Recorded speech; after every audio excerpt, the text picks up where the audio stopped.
Right, it's a privilege to be here this morning with the Drakensberg Boys Choir, proudly South African, and the ambassadors of South Africa. Right, it's a privilege to be here this morning, ladies and gentlemen, and I believe this is where it all happens. So it's a special occasion, special day. The song we just sang for you is Kwangena Tinabo. We're going to do for you now, if you like, Viva la Vida by Coldplay. That's what we're going to sing for you now. You know Viva la Vida? Right, here we go. Enjoy it with us.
It does funny things.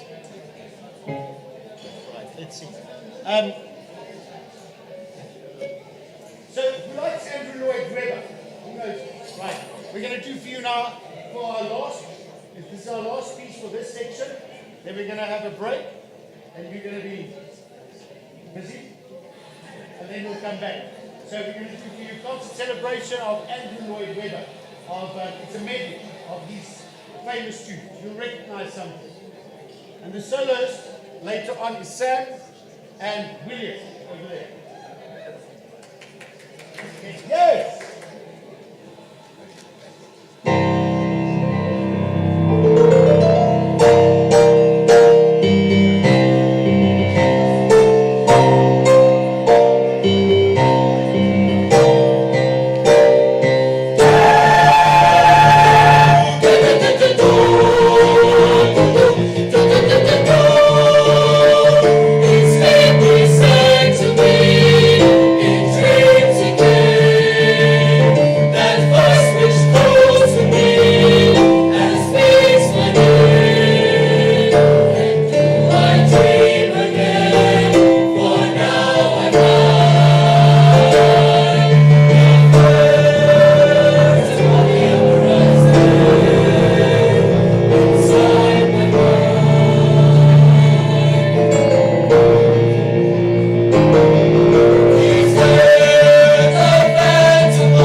Good morning, everybody.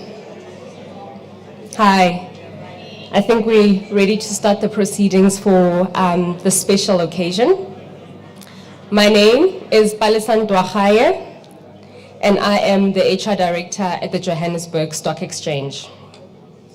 Good morning to former First Lady, Mrs. Zanele Mbeki, former Deputy President, Dr. Phumzile Mlambo-Ngcuka, Honorable Minister, Department of Social Development, Lindiwe Zulu, Deputy Minister of Department of Social Development, Henrietta Bokhopane Zulu, our Mayor, Executive of Mayor of Johannesburg, Dr. Mpho Phalatse, Dr. Judy Dlamini, the Chairperson for the Gender-Based Violence and Femicide Response Fund 1, Linda Dlamini, the Chief Executive of the Gender-Based Violence and Femicide Response Fund 1, Rabbi Hasdan, the Dean of the Torah Academy, and all other esteemed guests and members of the Johannesburg Stock Exchange. Ladies and gentlemen, if in order, may I simply say all protocol observed. It is my honor and privilege to welcome you to the Johannesburg Stock Exchange this morning to launch a critical initiative, What About the Boys?, which aims not only to redefine masculinity among young boys, but to teach them how to embody a healthy and responsibility definition of masculinity. As a JSE, we champion gender equality and condemn gender-based violence, femicide, and discrimination of any kind. We support What About the Boys? Because it calls for the creation of the best possible future for our girls and boys.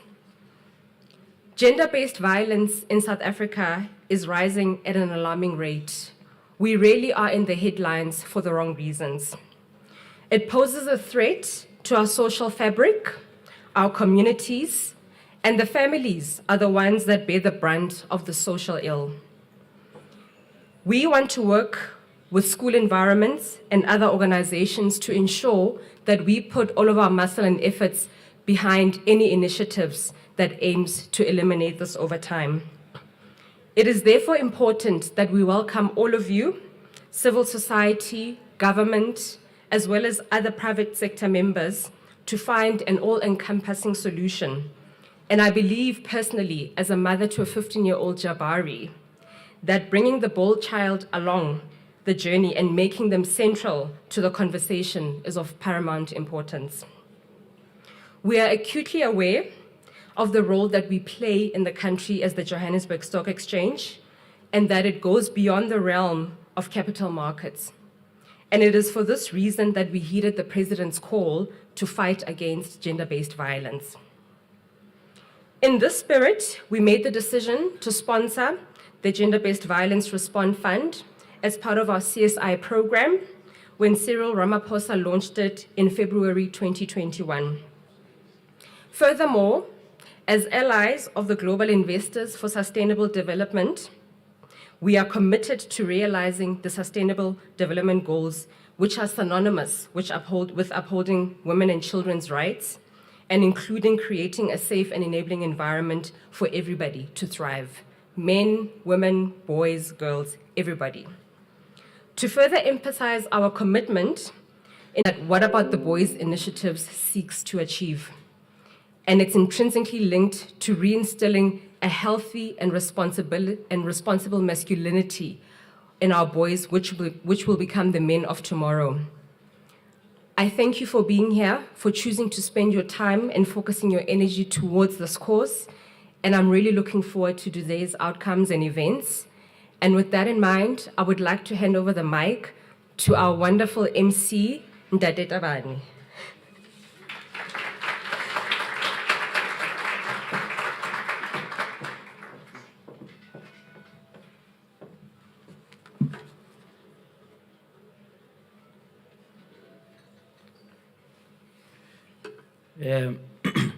My name is Professor J.J. Tawani from the University of South Africa, School of Business Leadership. I'm also the Deputy Chairperson of Love Life Trust both organizations have released me to be here today in support of this wonderful initiative. Gender-based violence is a crisis. I mean, there's no gainsaying that at all. In fact, we've declared it, along with COVID-19, one of the biggest pandemic of our time. And today, it's an important occasion as both civil society and business and government come together to once again underline the importance of fighting this scourge. And there are many facets of this scourge, and one of them is that it's perpetrated by a man. Some of us who are touching 50 are a bit hopeless in this regard. In other words, our habits can't be changed easily. That's why we are asking the question, what about the boys? And if we have to change the habits of the boys, hopefully when they are our age, they will be better men. And I think really that's, for me, the bottom line of this, that we now go to the root of this. Boys who are not taught how to treat women when they are still young, when they become older, they will just be like some of us and treat women badly. So tonight, or today, rather, we will focus on this. But before we do that, there are a number of people who we have to clap for, seriously, like in terms of just giving them acknowledgement. It's very, very important to do that. First of all, Primestars, who are the organizers of this whole thing, and Martin Sweet, who's the MD, and those of you who have known him, you know you can't say no to a Martin Sweet. You have to drag yourself first to say no to him. So you can imagine that all of you who have come across Martin would know what I'm talking about. He's going to come and tell us in full what Primestars have done, the 17 years in existence, in mobilizing for initiatives of this nature, using cinema in particular, amongst many things, to reach young people across our country. So I would like us to give a big round of applause to Primestars for gathering us here today.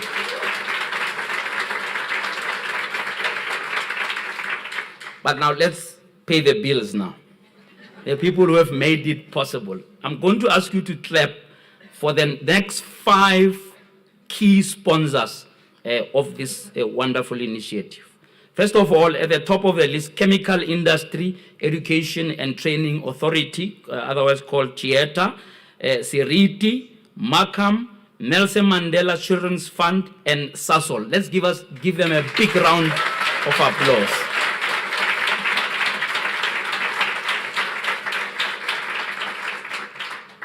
The co-sponsors, now that you're going to clap for the next 10 co-sponsors, right? If I asked you to clap one after another, we'll be here the whole day. So I'm going to read all of the 10 that are very, very important as co-sponsors. First of all, the Love Life Trust, Old Mutual Foundation,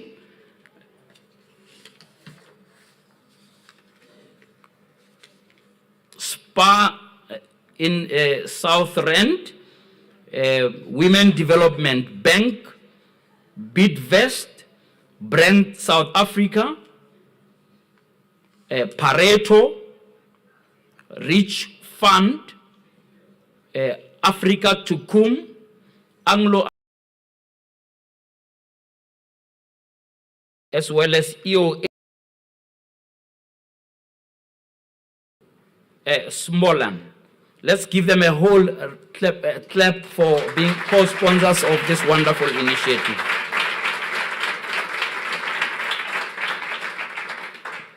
And then also supporters, we're going to clap for the following 3 big supporters of this initiative.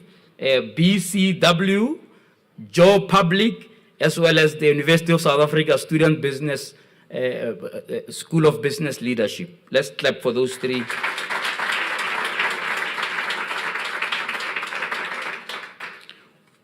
Let's clap for the following stakeholders who are also big supporters of this initiative. Father a Nation, Sonke Gender Justice, Mester South Africa, okay, Luke Lambert, Power, Tears, Adapt, Young Men's Movement, and then Umlambo Foundation, as well as Creative Conscience. Let's clap for those.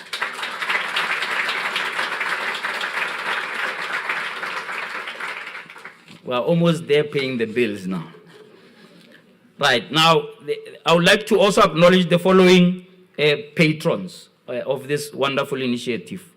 Dr. Pumzile Mlambo Nguka, Bonang Mohali, Dr. Jerry Mufukeng, as well as Siloma Kikangube. Let's clap for them.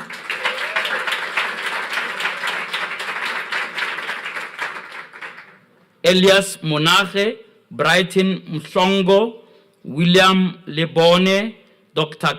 Ruel Koza, Kabelo Chabalala, as well as Professor Malusi Langa. Let's clap for them and acknowledge them.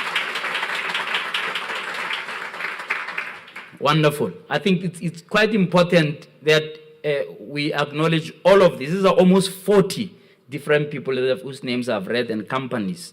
And this shows that we may well push, the boundaries on this gender-based violence, because when people who are perpetrators have nowhere to hide, because I can imagine any of these companies hiring somebody who's a woman basher. They can't come here and say, we support this initiative, and then hire somebody in their midst who's a woman basher. They have to fire that person or make that person feel very, very uncomfortable. And that's what we need to do. There must be no place to run. If you go to government, you must be told, sorry, we don't need people like that. If you go to business, you must be told, sorry, can't deal with you. Civil society, no, right? And I think that this organization needs to start that movement to close the gap, to close the space for people who are perpetrators. That way, we will continue to raise the agenda. I'm going to ask Martin Sweet, who is the MD of Primestars, to come and give us a welcome address. After that, we will once again acknowledge some of the VIPs who are here today, who have already been acknowledged by my colleague earlier. Let's give a round of applause to Martin Sweet, the MD of Primestars, to come and open for us. Martin? To be allowed to learn what that meant.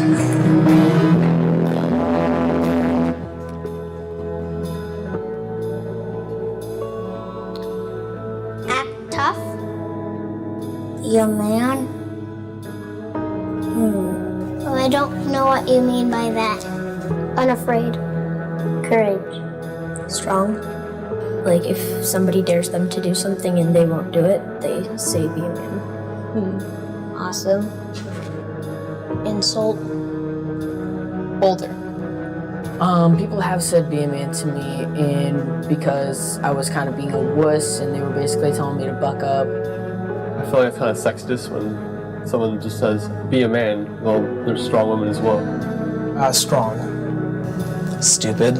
It's almost a sexist phrase too, like if you're not being a man, it's kind of saying you're being a woman in a way too. Take responsibility.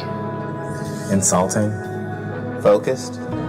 Because to be a man, you need to be focused and strong and have a good understanding of the world around you so you can be a better person.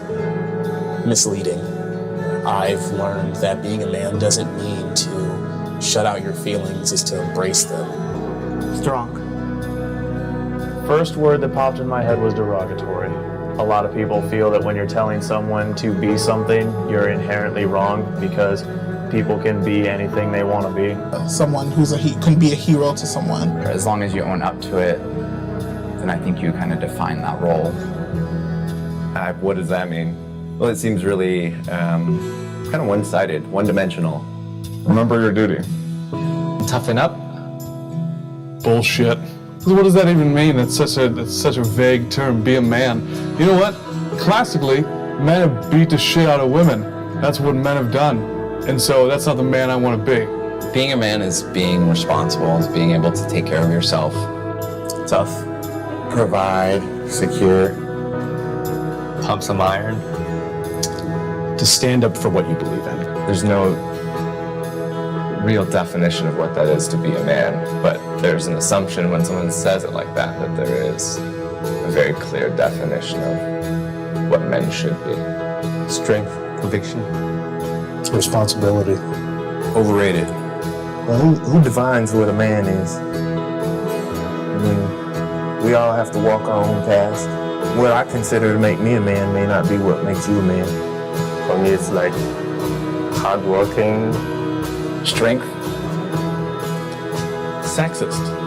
It's a very accepted form of sexism. To be the man, it implies that you need to be something specific. Silly. Relative. Honest. Take ownership. Cliche. Choices. Honesty.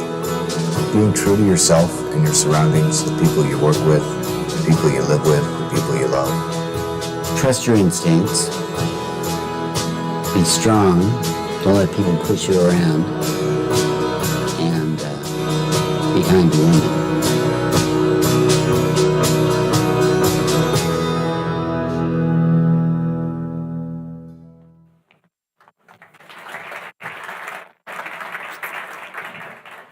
Greetings to all our friends, colleagues, and wonderful supporters. Today, we create community, ensure connectedness, and build a sense of safety and belonging for our boy children. Almost 20 years ago, right here on the other side of the JSE, I launched Take a Girl Child to Work Day, South Africa's premier initiative. Almost 20 years ago to the day.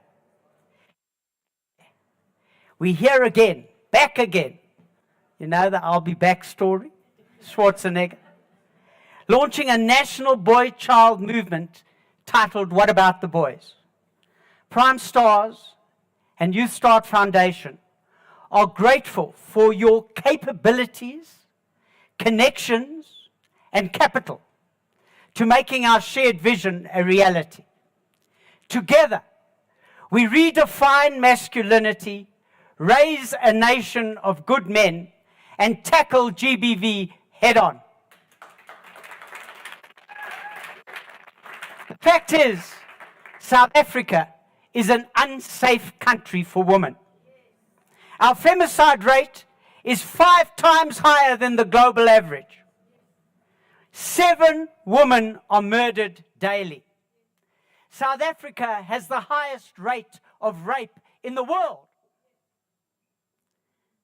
Underage girls, many of them as young as 10, are falling pregnant. The Saturday Star headline said that boys under the age of 14 are consuming drugs and alcohol. Physical and sexual intimate partner violence are happening all over the place. Male violence and aggression towards women are nothing less than a pandemic. Now, to quote Ellie Wise, human suffering anywhere concerns. We have a responsibility to take action, not by way of billboards and adverts. Starting it will address the problem at its root. Statesman Frederick Douglass said, "It's easier to build strong children than to repair broken men." The women's movement, through initiatives like Chelsea's Take a Girl Child to Work Day, Me Too, and the UN He for She campaign, have played a key role in redefining what it means to be a female today. On the other hand, no commensurate movement has emerged to help boys navigate towards a full expression of their gender. At first glance, statistics would suggest that boys are struggling and need more support and guidance than ever before. They drop out of school, get lower grades, develop addictions to substance abuse and pornography, drive recklessly, engage in unsafe sex, are diagnosed as emotionally disturbed, commit suicide more often than girls, get into fights more often, and are more likely to be treated for attention deficit disorder. School shootings and stabbings, what do they have in common? Guns and knives, yes, but also boys. Girls aren't pulling the triggers. It's almost always boys. So what's to blame for this? And how can we help boys develop more self-confidence, and the emotional savvy they need to deal with issues such as bullying, abuse, violence, depression, drugs, and alcohol, all of which are endemic to an unhealthy relationship with their masculinity. To be clear, masculinity is not something we can or should eradicate. It exists in everyone. And while it can be toxic and dangerous, it can also be associated with resilience and success. Boys need to learn to distinguish between the positive and the negative traits of masculinity so that they can be empowered to become good men. But the effects of traditionally defined masculinity and the societal expectations it places on boys presents itself in how we raise boys differently from girls. It starts when we equate emotion with weakness and direct boys to display strength no matter what. They have to be tough, have to be strong, have to be courageous, dominating, no pain, no emotions, with the exception of anger and aggression, and definitely no fear. That men are in charge, which means women are not. That men are superior, women are inferior. That men are strong, women are weak. That women are of less value, property of men and objects, particularly sexual objects. Growing up, boys are taught idioms such as don't be sissies, man up, and that's so gay. And this has led to a culture in which men have learned to hide their feelings and anxieties and that they need to constantly prove their masculinity. Boys learn they are expected to play with trucks, tools, weapons, and other masculine toys, while girls stick to dolls, dress up, and play house. Those boys who deviate from the expected behavior may find themselves the subject of ridicule. Traditional masculinity ideology is more comfortable with the image of a boy playing with a toy gun rather than a toy doll, because it's more comfortable seeing a boy hold something that kills rather than something that cries. We live in a culture that teaches boys stoicism over authenticity, dominance over empathy, aggression over assertiveness, and that if they don't follow the script, someone will notice and take their man card away. Boys are taught not to seek help, ask for advice, or even ask for directions, because asking for help would suggest a lack of leadership instead of being an acute sign of it. Their behavior is highly monitored. Their gender constantly surveilled for any sign of misstep or mistake.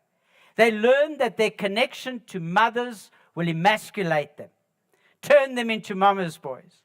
They become fluent in emotional self-censorship and anesthetized to feelings to avoid getting caught having any. The love is stripped away from them. As Bell Hooks argues in The Will to Change, boys learn that it's better to be feared than to be loved.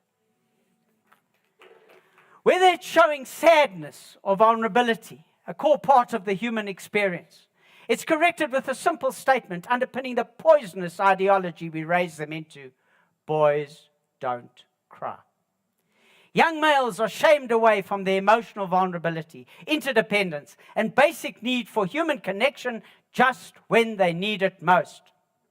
This lack of emotional connection is often mixed with a sense of privilege, power, and entitlement that stems from the traditional masculine ideals. As an extension of this, young men use aggression and violence to show power in an environment which we should all be ashamed of, where they are denied dignity, employment, and status due to a lack of economic opportunities and poverty. What happens to boys in early childhood influences the people they become. Without emotional intelligence, boys miss the opportunity to gain mastery over their inner lives and their masculinity. And according to Daniel Goleman, internationally known psychologist, emotional intelligence is reflected through empathy and healthy interpersonal relationships. By learning empathy, boys become not only more understanding of others, but also more aware of the impact their own behavior has on other people. Teasing, bullying, sexual harassment, and other forms of disrespect and violence in our schools would occur less frequently if more students felt this emotional connection. The conventional set of rules for being a man is outdated and unhealthy. It traps men in an emotional straitjacket. It steers them towards isolation, selfishness, sexism, and sometimes violence. It deadens their souls. And when they act in horrific ways, when they hurt, beat, or assault others in a way that goes against the human spirit, what do we say? Boys will be boys. We are puzzled when boys act terribly, failing to realize this is precisely the bar we set for them. Professor Michael Kimmel, a leading scholar in the field of gender studies, shares a compelling exercise that he performs with men all over the world. When he asks male participants to describe a good man, they would answer integrity, honor, being responsible, being a good provider, protector, doing the right thing, putting others first, sacrifice, caring, standing up for the little guy. But something striking would happen when we'd ask them to describe a real man. That's when the men would start talking over each other and even shouting. Never cry, be strong, don't show your feelings, play through pain, suck it up, win at all costs, be aggressive, get rich, get laid. In other words, the pressure the men would face to prove they're a real man would conflict with their capacity to be a good man. The problem, ladies and gentlemen, is not men. It's patriarchy, sexism, and male domination. The harrowing effects that the rigid gender guidelines have upon adolescents on the cusp of manhood. Men who reject rigid societal ideas about manhood understand that it's okay to promote equality, that it's okay to believe that women's rights do not threaten theirs, that it's okay to have women who are just friends, and that it's okay to care for children, and that it's okay to be whole. It's time to reinvent masculinity. And our initiative, your initiative, we've got the whole world in our hands. Your initiative, What About the Boys, proposes a liberating paradigm shift, teaching boys how to inhabit masculinity responsibly. Our methodology is designed to engage boys to share emotions in healthy ways, accept and connect with others, stand up and speak out against bullying and inequality, and break free from rigid stereotypes. A good father can raise his son not to be callous, violent, and stoic. Boys have the right to play with dolls, dance, read, cry, express their feelings, lavish care and love, and have female friends. They have the duty to learn to vary their perspectives and get other person's consent to touch their body. By expanding boys' emotional compass to include caring, collaboration, emotional expression, and an inclusive spirit, we can achieve gender equality and prevent violence. We look forward to the day when the measurements of a true man do not depend on the threat of his words, the intimidation of his stature, the power in his eyes, the lust of his thoughts, or the violence in his fists. So what is needed for men to escape from the outdated rules of masculinity? And because my rabbi is here, we've listed 10 commandments. 10 commandments for boys. They are a masculinity that embraces and expresses a full range of emotion, comfortable with men expressing tenderness, empathy, and care. That models a healthy, respectful manner to other men and boys and does not conform to the pressure to always be fearless and in control. That encourages fathers to be emotionally and physically present in their children's lives. That values equality and respect of girls and women and the LGBTQI community. That does not use language that denigrates women and girls. That develops an interest in the experience of women and girls outside of sexual conquest. That does not look the other way each time a woman is being abused, but calls out and shames the perpetrators. That is comfortable with and respectful of more assertive and autonomous women. In the front row, we have the amazing Mrs. Mbeki, who really has changed this country, helped her husband be the most amazing president we've ever had, and quite frankly, we have sitting next to her the deputy president, the ex-deputy president, Malamba Nuka, who headed the United Nations, who ran the He for She campaign. And so we're really honored to have these powerful, amazing women who we need to respect and put on a pedestal and acknowledge. South Africa has given us the greatest woman, as well as the greatest man, Mandela, that we've ever had. And so we have to replace the dominator model with the partnership model. In summary, what do we propose today? We propose 3 new masculinities. First, a masculinity without domination that separates the masculine and the power. Second, a masculinity of respect that governs seduction and sexuality. And third, a masculinity of equality, consisting in the daily experience of partnerships, in relationships, at work, and in public spaces. Let us pen a new Bill of Boys' Rights that asks for the right to be vulnerable, to be uncertain, to be wrong, to be intuitive, and be flexible. Boys deserve the right not to be ashamed, to be who they are, to express themselves, to be proud of their uniqueness, and understand that they don't need to conform to a label or a stereotype. Men would be better off in a more balanced world with healthier relationships, where there are more women economists, more men in primary school education, more women in engineering, more men in social work, more women in information technology and public life, more men in childcare and nursing, and young people reclaiming their full potential as human beings. When we offer more freedom to men about who they really want to become, we undo years of gender profiling and open up abundant possibility. Together, all of us, we can create a world where all men and boys are loving and respectful, and all women and girls are valued and safe. Our program, What About the Boys, your program, What About the Boys, uses a multimedia platform combining education and entertainment through a unique and exciting model. And it's done in the following ways. On the 13th of August, all of you are invited to the cinema to the production and national screening of an educational film that deals with boys' specific development needs, the societal norms and peer pressure they face, and the cultural issues we must resolve if we are to rescue our sons from the myths of boyhood. Now, today isn't the big day. The 13th of August is the big day, when across South Africa, in every cinema, in rural areas, we are launching this amazing movie, which you'll see the trailer of just now, and it'll be screened all over South Africa. Then we've got Zan Hode here, who spent 2.5 years helping us put together a blueprint booklet made in conjunction with the film that would guide the boys on their journey. We believe this will be the preeminent manual for boys in South Africa. Then, with your help, and I say this, it's very important, with your help, the implementation of a national mentorship movement, starting with guided dialogues after each screening that challenge gender stereotypes, is focused on boys' emotional development, and helps mentors hear and respond to their needs.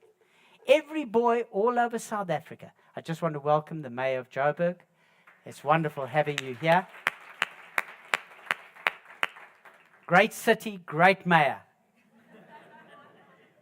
An accountability loop for change through the development of a Do Better pledge, personally signed by each boy, so that we understand where the boy is when he starts pre-assessment and where he'll be when he finishes post-assessment.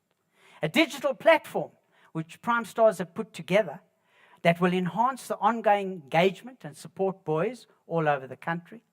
And then, of course, as I said, so that we can satisfy the sponsors, a pre-screening baseline assessment and a post-assessment, so that we can talk to young girls in their school and say, how has he behaved after the whole process? And if she says he hasn't changed, then we've got to go back to the drawing board. Through this comprehensive methodology, we aim to teach boys to be brave enough to be vulnerable, strong enough to be sensitive, and confident enough to connect, thereby moving beyond the societal stereotypes learned since childhood. It has been said, if we educate our sons, we won't have to protect our daughters. We won't have to teach them how to defend themselves.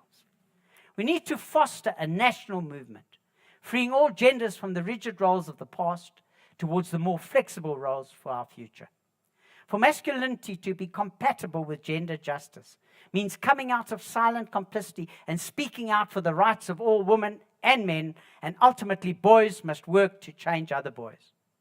This will require a deep cultural shift that leads with the understanding that all gender identities are in the same family boat, that men conduct themselves with a woman in such a way that her gender and theirs could be inverted.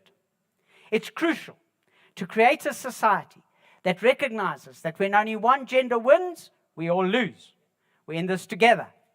Let's raise a nation of good men, good fathers, good partners, good colleagues, good managers, good lovers, good believers, good leaders, and good citizens who can embrace vulnerability, create strong relationships, and live their fullest lives, leaving the world better than the way they found it. I thank all of you.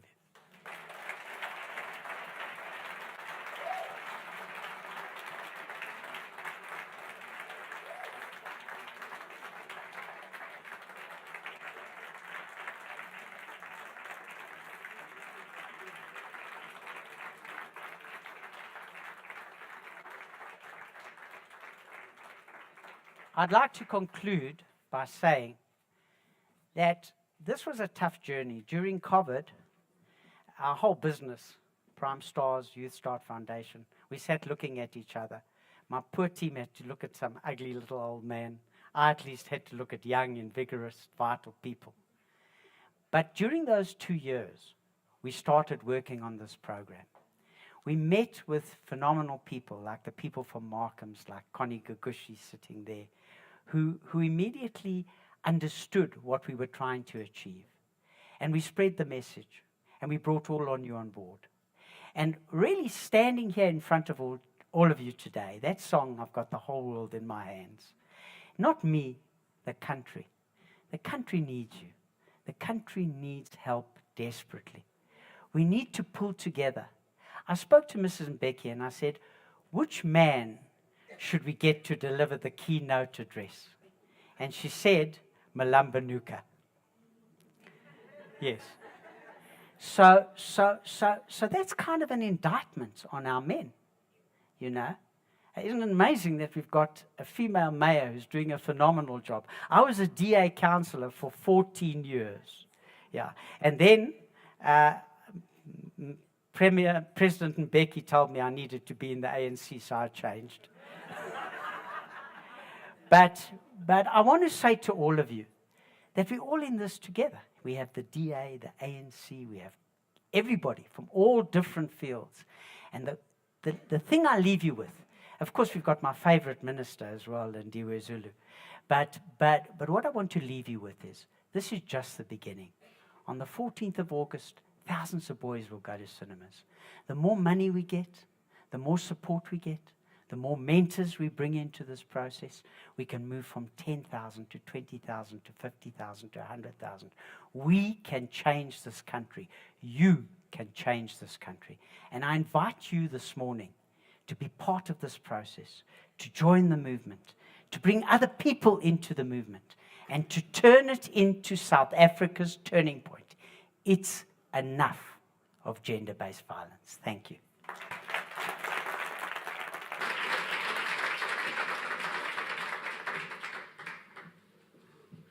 Okay.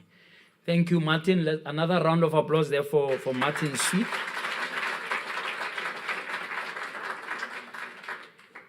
Absolutely. I hope that message sinks in for us to create a nation of good men and good citizens. I'm going to acknowledge in our presence, and let's give them a round of applause, Minister of Social Development, Ambassador Lindiwe Zulu.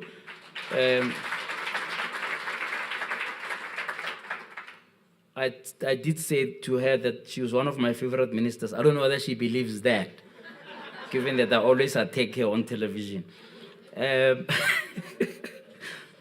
My sister, my home girl, I don't know if the home girl is the right word, the mayor of Johannesburg, Dr. Mpopaladze.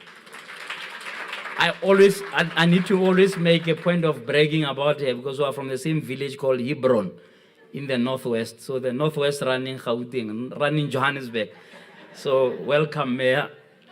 And then, of course, the former deputy president, our inspiration indeed, potential. In fact, before I get to the potential president of a country in the future, Dr. Mpobala herself potential. So they will have to choose in 2024 between the two.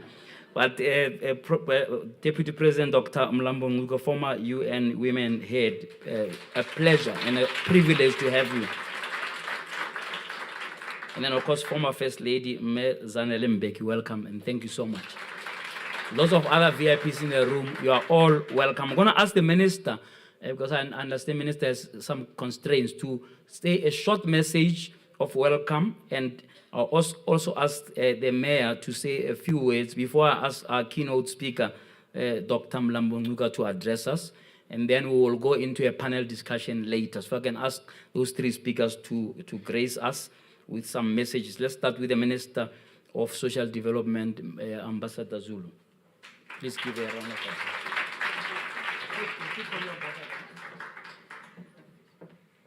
He's the only one who still calls me ambassador, but thank you very much. And by the way, yes, he's right, because once you're ambassador for life. Also, I enjoy our conversations on TV, because I'm one person who believes in order for you to be able to be sharp and all, you must be able to take the hardest questions and be able to answer those hardest questions. And I learned from the best, and the best is sitting right in front of us here. The stories that can be told, that are yet to be told, of ourselves, Sizanele. If I can quickly say that the first time I had to wear a formal suit in Lusaka, and I didn't have, because I was always in jeans and all. I was a let me not say tomboy. Yeah. I had to go to her house to go and find something to wear decent so that I can go to a meeting. I never forget that, Sizanele. And of course, our former deputy president, there are many other stories that can be told of our times, very difficult times, but thank you very much for holding on and for ensuring that South Africa is what it is today. Without you, we wouldn't have been here. And I want to say here, these are the women on whose shoulders some of us stand, and many of us stand on their shoulders. Now, Martin Sweet, you can't say no to Martin Sweet. I woke up at 4 o'clock this morning to catch a flight in Pietermaritzburg to be here so that I can be here this morning. And then I have to unfortunately go back to Pietermaritzburg, but I couldn't say no to Martin Sweet. But the reason why I can't say no to Martin Sweet is the entire speech which he presented here today. That is the main reason. And I've known Martin Sweet since the time I was a Minister of Small Business Development. We did a lot of work together. And I'm here today to make that statement, to say, Martin and your team, for me, as a Minister of Social Development, whether I'm a minister or no minister, I will always be there. God still giving us and giving me the life, I will still be there, because I believe in the programs that Martin Sweet always comes out with. I believed in them when I was a Minister of Small Business Development, and he was focusing on youth and small business and informal business, and he had a movie that I had to go and sit in the cinema and watch.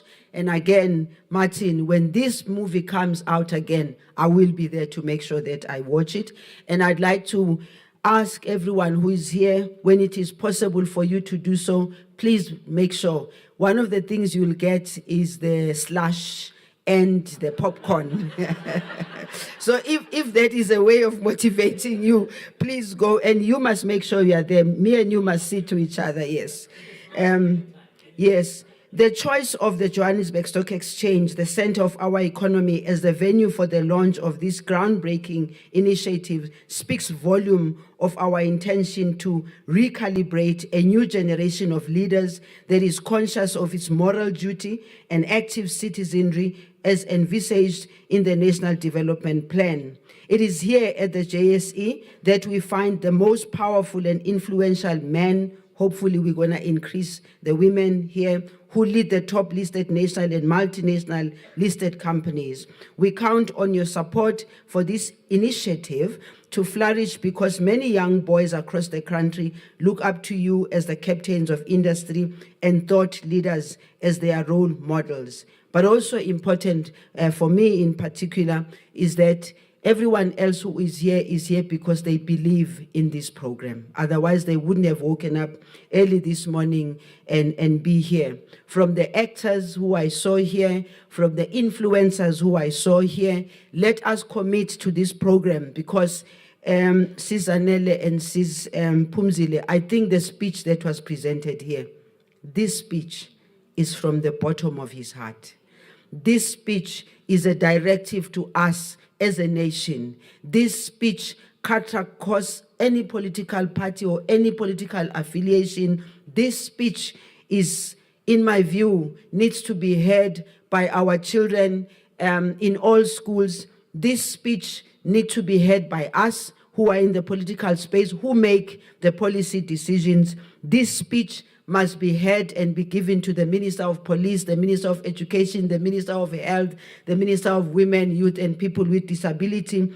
This speech must be presented to the President. And I will make sure, Martin, that that speech gets to the President. He's got other responsibilities.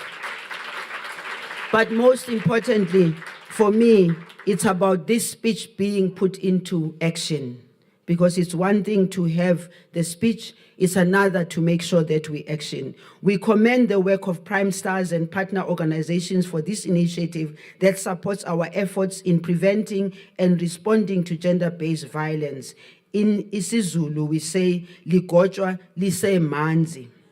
We welcome this initiative as it complements our ongoing efforts such as the Boys and Men Championing Change Program, a social and behavioral change initiative targeting men and boys with the goal of addressing the social structural drivers of HIV and AIDS and gender-based violence. Key focus areas include engaging men and boys through advocacy and social mobilization campaigns to prevent and to confront the scourge of rape culture and gender-based violence in South Africa.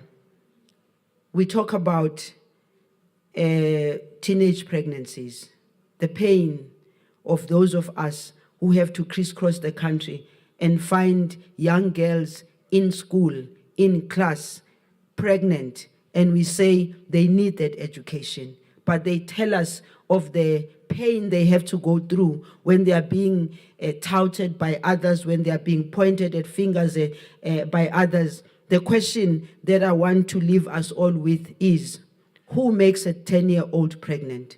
Who makes a 13-year-old pregnant? It is not a 10-year-old boy. It is not a 13-year-old boy. It's some old man somewhere who forgets that he himself has got a daughter, an aunt, and everything. So on behalf of government, I want to thank you for this initiative and hope that it brings us at least one step closer in our efforts to engage men and boys and put an end to a problem that affects us all. And before I leave the stage, and again, I wish to apologize, Martin, that I'm closing the month of June in KZN, so I had to do the back and forth, but that's what the job calls for. I had to be here so that everyone who's here can appreciate and understand we are very much supportive of the programs by Primestars. We are very much supportive of all other initiatives that will make an impact. And in closing, I'd like to please, Program Director, ask that we just a moment of silence for those children that we lost in the Eastern Cape. And we must also ask ourselves the question as a nation, why did that happen? How did it happen? Should it have happened? Where were the parents? Where were the teachers? What happens when your own in my case, granddaughter, who's 13 years old, is 10 o'clock, is 11 o'clock, is 12 o'clock, is 1 o'clock, is 2 o'clock, that child is not at home. What are you saying? What about the people that have been seeing these children going into that tavern? Because I don't believe that was the first time that those children were in that tavern. It means that this is a normal thing, and therefore it's an indictment on us as society, as parents, as grandmothers and grandfathers, is an indictment on us. Let's stand up and do something. But for now, just a moment of silence. Thank you.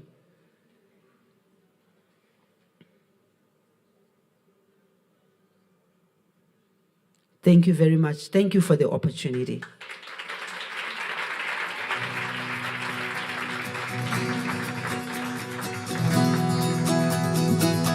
Fellow artists, legends, stars, musicians, dancers, actors, everybody, poets, off of an opportunity for all of us to say that's fine, not further with GBV. What about the boys?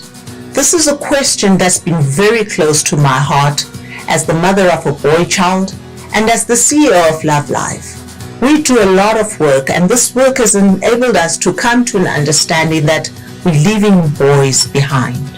We're focusing on girls, which is important because we need to empower girls if we want to achieve gender equality. But we cannot do it at the expense of leaving boys behind. The result of leaving boys behind is an oppressed, depressed, and suppressed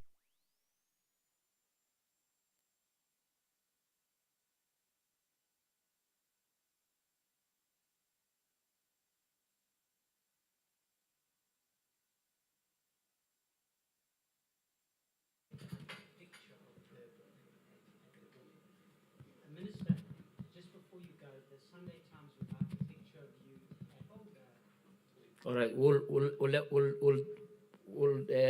go back to this video later. Very important messages there from some of our supporters and key sponsors. I'm going to ask the mayor. Before that, Minister mentioned very important thing about, parents, wondering where the kids are. I don't know whether it's still a habit now. I mean, when I grew up, if you are not home by 6 o'clock, you will have to jump the fence because my father just locked the gate. So you needed to actually just be there before 6, just to be inside the yard, And I hope that some of the parents here would start putting those kind of things in place. My sister, Mayor of Johannesburg, Dr. Mpopalaze, please, a brief message from you before I ask our keynote speaker to talk to us. Can I just ask the front row, the 4 ladies, just to put the Sunday Times once a picture, and they need to have it before 12 o'clock. Yeah, the Sunday Times is very disruptive, but let's allow them. Yeah, please put it here, then you can go and take the picture. Yeah. One of my friends is the editor there called Makuru Sefara. He's a very tough editor. I'm sure he said to them, if this picture is not in by 12, you are fired. Oh,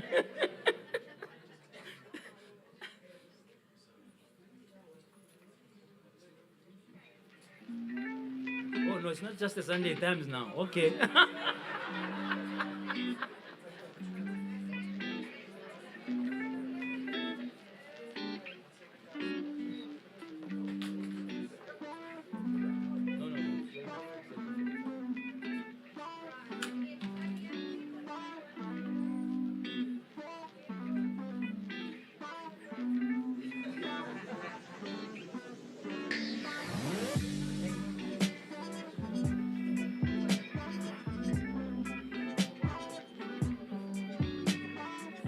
Okay, thank you. Thank you very much. That will be enough time for photos now. Mayor, how long do you need? 5 minutes. Don't be more than 5 minutes. Okay, I'll be quick. A very good morning. I'd like to start by apologizing for being late. It's not out of disrespect. I also had to rush from another meeting at the office. I would like to acknowledge the presence of the dignitaries, Minister Lindiwe Zulu, former deputy president, Maybe I'm hinting something. Mayor Phumzile Mlambo-Ngcuka, thank you so much for being such a trailblazer. Mayor Zanele Mbeki and all the other dignitaries, really great to be so well surrounded today. Program Director, Prof. JJ Tawan, I've been wanting to use this title forever. Finally, I got my chance today. Congratulations, I'm very proud of you. MD Primestars, Mr. Martin Sweet, the JSE leadership, esteemed guests, ladies and gentlemen, good morning. I had to be here today because finally somebody is asking the right question. What about the boys? What about the boys? African-American activist Frederick Douglass stated that it's easier to build strong children than it is to repair broken men. I stand here as a mother of 2 boys myself. Peño is 18, Tapelo is 12, both of them already interested in girls. So I better pay attention to how they're relating to the females in their lives. I'm also a sexual assault care practitioner. Many of you know I was a medical doctor in my previous life. I saw many cases of gender-based violence, most of them women that came to report because our men don't come to report. And that's a story for another day, that the SAPS really needs to assist us with the victimization of men and the stigmatization of men when they go and report cases of gender-based violence, something we need to look at. But I used to talk to all the women that I saw, and I used to ask them, when did this start and why did this happen? And the story kept replaying itself, and it was always the same story. It was never the first time. It was always a repeat offense. There was a transactional relationship underneath the romantic relationship, in an interpersonal relationship, more often than not. And the transactional relationship was based on the fact that the woman could not survive, or they felt, or they believed they could not stand on their own without the man. And that is where the need for us to empower women came from. Because when you empower a woman, you give them the power to stand up and walk away from a very dangerous situation that could potentially lead to the end of their lives. But in that transition, we often forget that there's a man involved. And a lot of our men are confused. I attended a girl mentorship program session a few years ago when I was MMC for Social Development, and there was a panel of men. And we asked them about their identity in the current era of empowering women. And it was shocking to see how those men did not know how to self-identify, because their identity was always linked to being the provider, the protector. And now you've got a woman who's able to do that for themselves, and so where does that leave me? So a lot of our boys and our men are frustrated. They've got an identity crisis that they are battling with on their own without assistance, because we focused on the girl child. So I'm glad that today somebody is asking that question, what about the boys? What we did in the city under my leadership as an MMC back then is we established our men's forums in all the regions in partnership with various NGOs, and that's why we celebrate NGO work around this, because our men really need that. And they would meet and they would engage and they would talk, and many programs were born out of that, including the men's clinic in Alex, where the men said, we don't want to queue with women, we don't want crying babies, that's why we don't come to the clinic. And so we set up their clinic for them. We set up male nurses to see them, but they talked about other things. They talked about their anger, and they talked about how they're dealing with it, and they've got assistance in conflict management and with a lot of their identity issues. So a lot of that work is still continuing. I'm currently the mayor of Johannesburg. We've got 7 mayoral priorities. Our third priority is for us to give you a caring city, a city that recognizes that there are vulnerable communities in our midst, and we always see women as a vulnerable population group.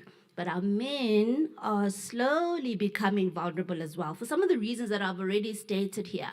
The fact that nobody takes a man seriously. They say a woman is beating me up, they've assaulted me at home. No one takes them seriously. Our men are vulnerable. The fact that they've been left behind. Our men are vulnerable. And perhaps we need to start to look at our men and our boys as vulnerable and see how we're assisting them. So what does women empowerment mean for our men? That is something that we need to really, really start thinking about. Now, the last question I want to leave you with is, can an old dog learn new tricks? And my answer is yes, yes, and yes. Our boys were taught to do all sorts of things like catcalling when a woman walks down the street and so on. So there's a lot of culture and behavioral issues that we need to look at, but I believe that a lot of that can change. I've seen it in our men's forums, that when a man is given the opportunity to open up in a safe environment and speak about their challenges, and they get the support and the help that they need, a transition begins to happen. I'm so grateful for this initiative, and I want to assure you from the City of Johannesburg, in line with mayoral priority number 3, we will be in full support. Let us know how we can assist you, and all the best. Thank you very much.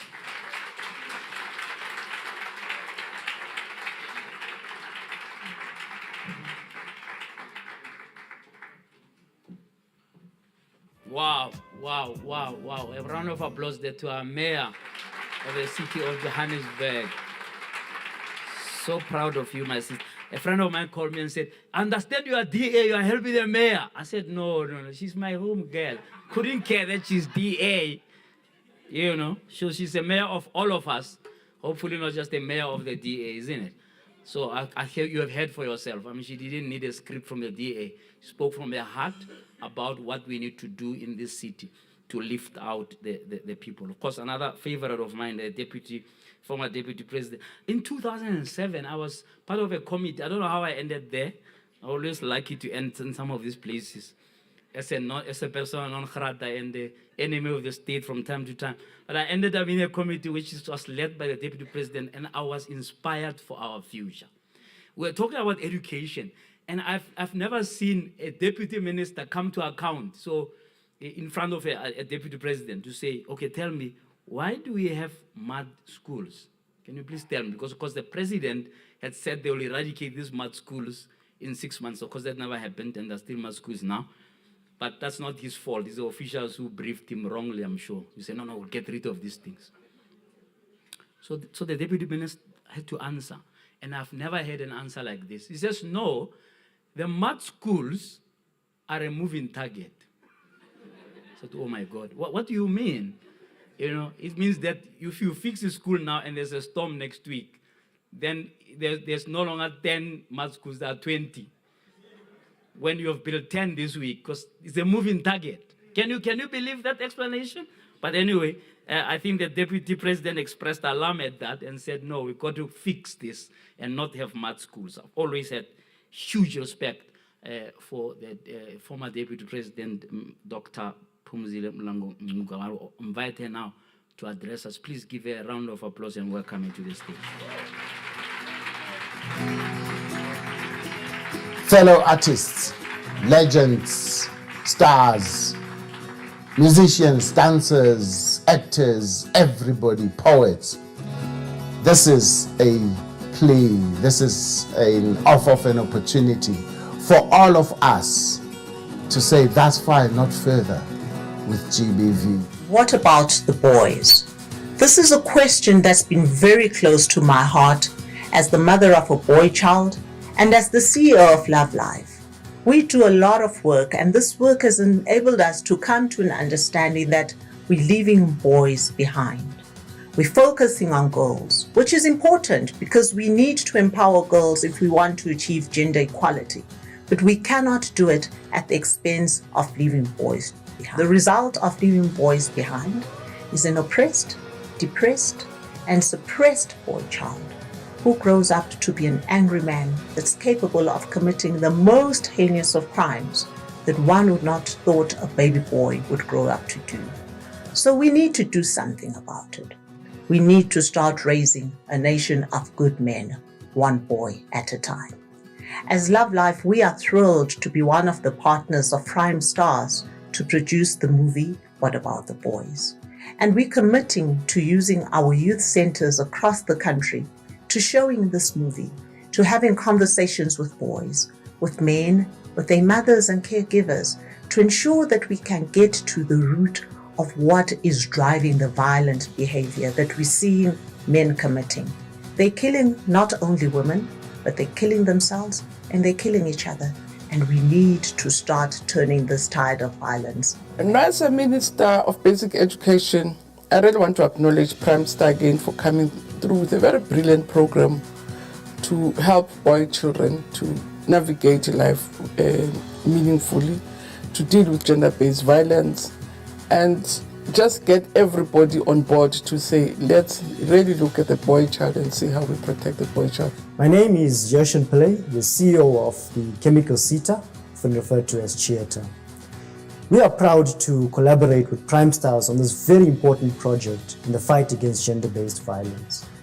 As an organization that focuses on being an innovation leader in skills development, education and training, it makes perfect sense for us to join an innovative program of this nature that makes use of digital platforms to also instill a sense of strong and new types of masculinity, to challenge the dominant narrative of toxic masculinity.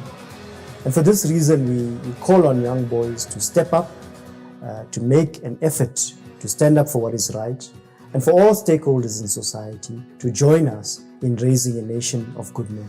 We believe that collaboration is the engine of change, and for this reason we call on government, big business, civil society, and all other stakeholders to join us in raising a nation of good men. I'm really passionate about gender-based violence, and all of us are here to start a movement, because whenever there's a gender-based incidence and even femicide, all of us clamor to the woman, to the victim, because the perpetrators of GBV are mostly men. The gender-based violence, we need to deal with the source, not the symptoms. Dealing with the source is the combination of factors. We need to look at the upbringing of the boys at an early stage. As NMCF, we're excited to partner with Primestars in this program, as we really are aligned in their method of engagement and mobilization of young boys through the schools network, as well as engaging them on a communication and edutainment platform that helps them to reshape and redefine their choices, their mindsets, what masculinity means to them, as well as their roles in society. This is how we help to build a nation of good men. And in how we like to say it at NMCF, we ask all of you to serve like Mandela and help us raise a nation of good men. Good morning or good evening. My name is Ruel Koza. I am currently the president of the Institute of Directors, but I also sit on a number of boards, and also from time to time lecture at a number of universities as a visiting professor. I think this is a long overdue project. For far too long, whenever we discussed gender-based violence, we focused on the victims. But I want to believe that, in fact, it is the boys that we should be focusing on. Gender-based violence has become endemic in our country. I call on government to be a lot more sensitive and responsive to the challenges faced by young girls, young boys, and generally the unemployed, and be a lot more creative in catalyzing the program of job creation. Congratulations and a very deep sense of gratitude to Primestars for getting this program on What About the Boys, Building a Nation of Good Men going. I call on corporates, government, society to join this movement to make sure we create the best possible future for our boys and girls. Primestars are our leaders in this program. They will mobilize you, work with you, so that together we can create these wonderful boys.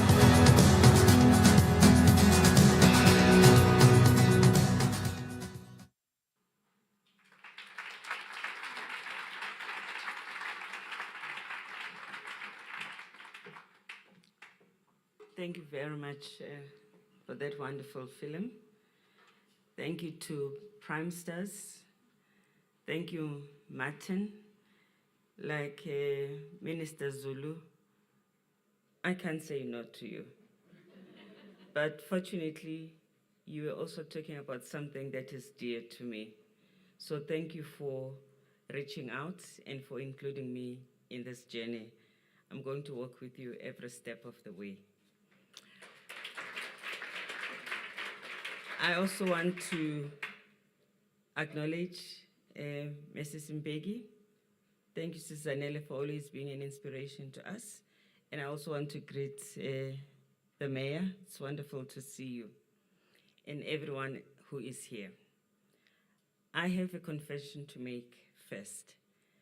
As we were discussing about this day with Martin, and because in my work on gender equality as it regards to men, I've always targeted men with power and authority because they can do so much with just a stroke of a pen.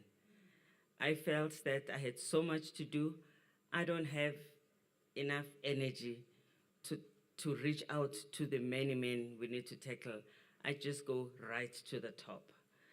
But when I heard that we were going to be working with boys, I sort of imagined that today this room will be full of little boys. So my speech is completely wrong, but 13th of August. I got it wrong. And when I saw the Drakensberg boys, I said, here are the boys. But anyway, I'll make it work.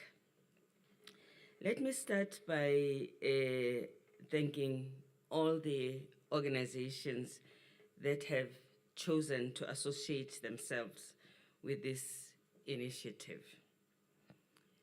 Gender-based violence in our country is a big challenge.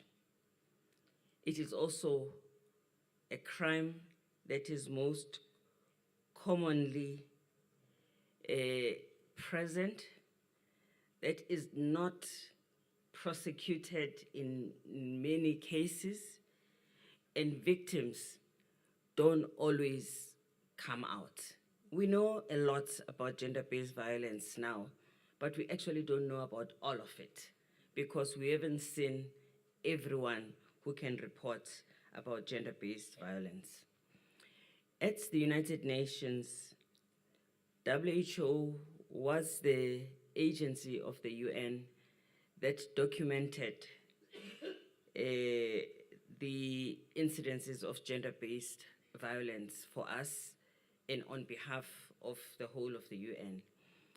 This was because most women who have experienced this type of violence are most likely to tell their doctor first. They don't feel comfortable telling the police. They don't feel comfortable even telling social workers. But we will know because a woman has told a GP, and at that time we were also reaching out to doctors in general about picking up the signs, so they began to document and we would aggregate the information at the WHO. We heard from orthopedic surgeons about the women whose bones were broken. We heard from eye specialists, from women whose eyes were blown up. We heard from ENTs from women whose noses were beaten up to be out of shape. We heard from people who dealt with mental health because women were depressed. And we concluded that gender-based violence is actually a public health crisis, besides everything else. But also gender-based violence for us here at the JSE is an economic issue. Because when women are beaten up, they can't go to work. So you lose out on productivity. They have to find money to go and seek medical help. And in some cases, women choose careers that are inappropriate to them because they are trying to fit into a situation that will make the potential for them to be beaten up less and less. This idea that men must have strength can be interpreted in so many ways. its economic strength, its physical strength, its emotional strength, and most of the time, this is not expressed in the nicest way to the woman. I mean, we have a saying in Zulu. I am Zulu, so I can make a joke about ourselves. That Zulu man, when you say to him, hey, JJ Mushle, you know, JJ is good looking. The Zulu man will say, I'm shy. I can beat him up. What has that to do with anything? Because their definition of themselves at their best is when they beat up somebody. And whenever men, and then it gets thrown back to boys, have to show that they have achieved something, that they are in a leadership position, they have to also show how many women they have conquered. And that becomes a talk that is tolerated and acceptable. So there's something to be said also about both our language and the things we're prepared to just talk about. Reaching out to boys at a young age is important for all the reasons we've heard this morning. I think Martin summed it all. Thank you, Martin, for this beautiful speech that you made today. I think the mayor also highlighted the need for us to look at the boys at the earliest age, because actually it is said that children get prejudiced from around the age of 6. Once they go beyond 6, we are now firefighting, because we are already trying to solve a problem. When we deal with them when they are young, before this prejudice has become a norm to them, we are stopping them from becoming what we are talking about today. Boys spend most of their life and time in school as children. So schools are very important to us. Teachers are very important to us because they can give the right or the wrong message. And in some cases, some of the prejudices that we're fighting against are learned at school. When a teacher, for instance, will decide that girls will do, I don't know if there's still domestic science today, will do domestic science and boys will do maths, we've lost the plot right there. When girls talk about their potential career choices and they get shaped to go in a particular direction and boys in another direction, we have lost the point. So engaging with teachers is also very important. But also, when we are thinking of what these boys will become when they grow up and be men, we also need to look at what the workplace is prepared to offer them. We need to make sure that we have policies at our workplaces that allow fathers to father. A father must not be embarrassed to say, I'm sorry, I can't do this meeting because I'm going to a soccer match with my boys. I'm going shopping with my girl. It should not be that men are so pressurized to show the strength at work, which is defined by the number of hours you spend in the office. And by the way, the men who spend long hours in the office are not the most productive. because ain't bakhathele. They should be going home, chilling with coffee and with their children and be refreshed. So there's something to be said about the types of policies that we have at work. At this point, coming out of COVID, as we are trying to define our workspaces, we have an opportunity to integrate all these good values in the expectations we have from men and work who work for us. It is important that when men work from home or women work from home, they should also have an opportunity to provide unpaid care work at home, which in many cases is a burden of women. Even when men and women are both at home, the woman would have to be the one who carries on with both the work as well as with the children. The privilege that patriarchy bestows on men is never always defined, but also not all men necessarily want that privilege, but they embrace it when it is there. It is therefore becomes our responsibility to conscientize them about standing up against this privilege.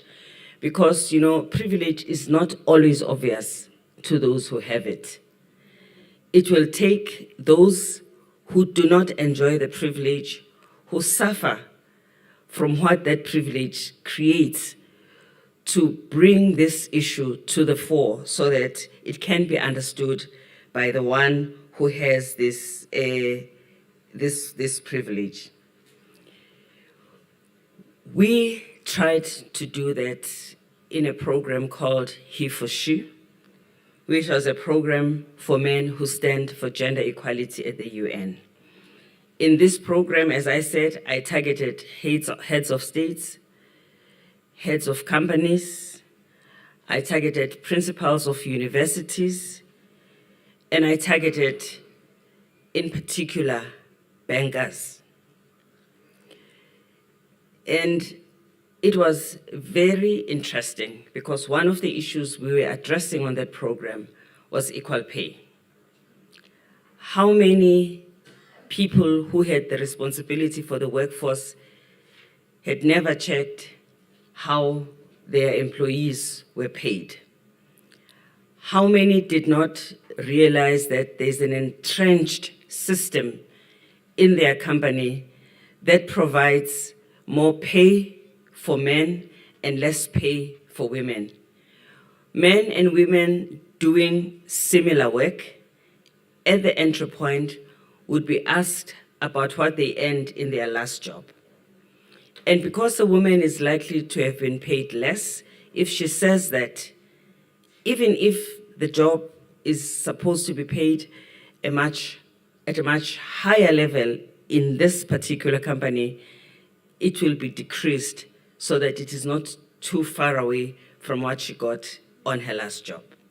So we began to tell women, you don't have to disclose your salary from your last employer, so that when you come to this new job, you have an opportunity to step up and be at the same level with the men.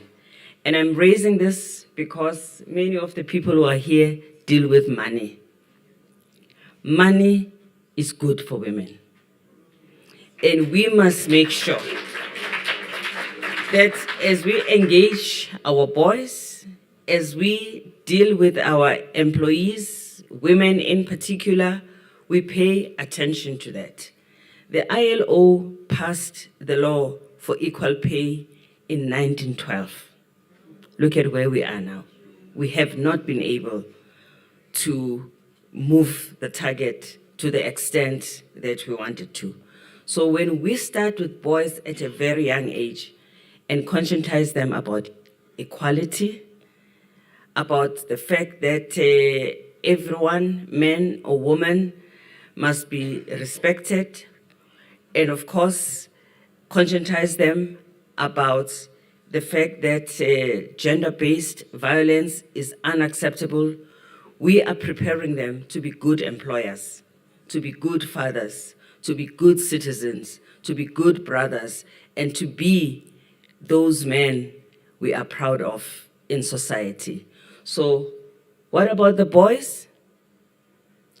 Asks us this question: what are we going to do? There is room and a role for all of us in this journey. If you're a mother, let's engage with our boys. If you're a partner, let's stand up to our partners and show them how partnerships can work in the family. If you are a colleague at work, be a colleague to both men and women. Make sure that the female colleagues feel that their voices, their contribution matters at the workplace. We are on to a good journey, and I trust that all of us will give this the seriousness it deserves. Thank you.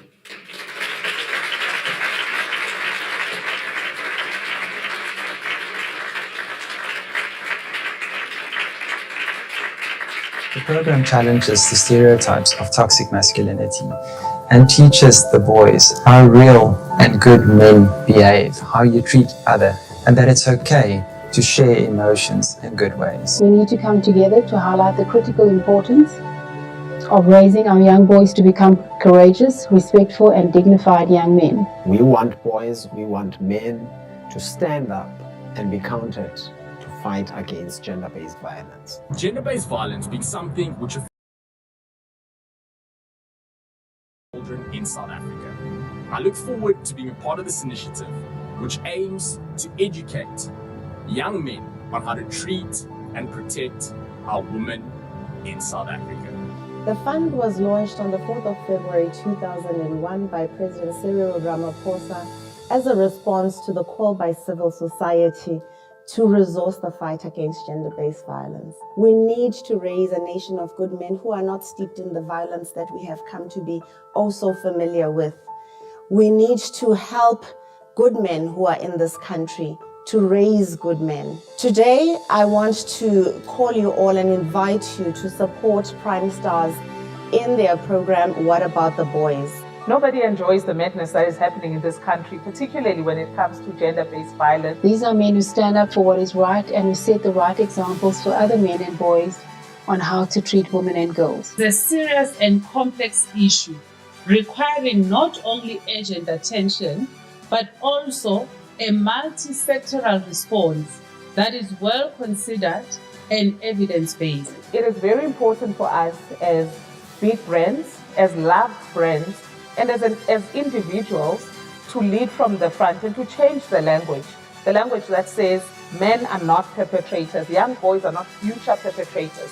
And so it's important for companies like us to do the work that mentors boys, that speaks to the future of a boy child in South Africa.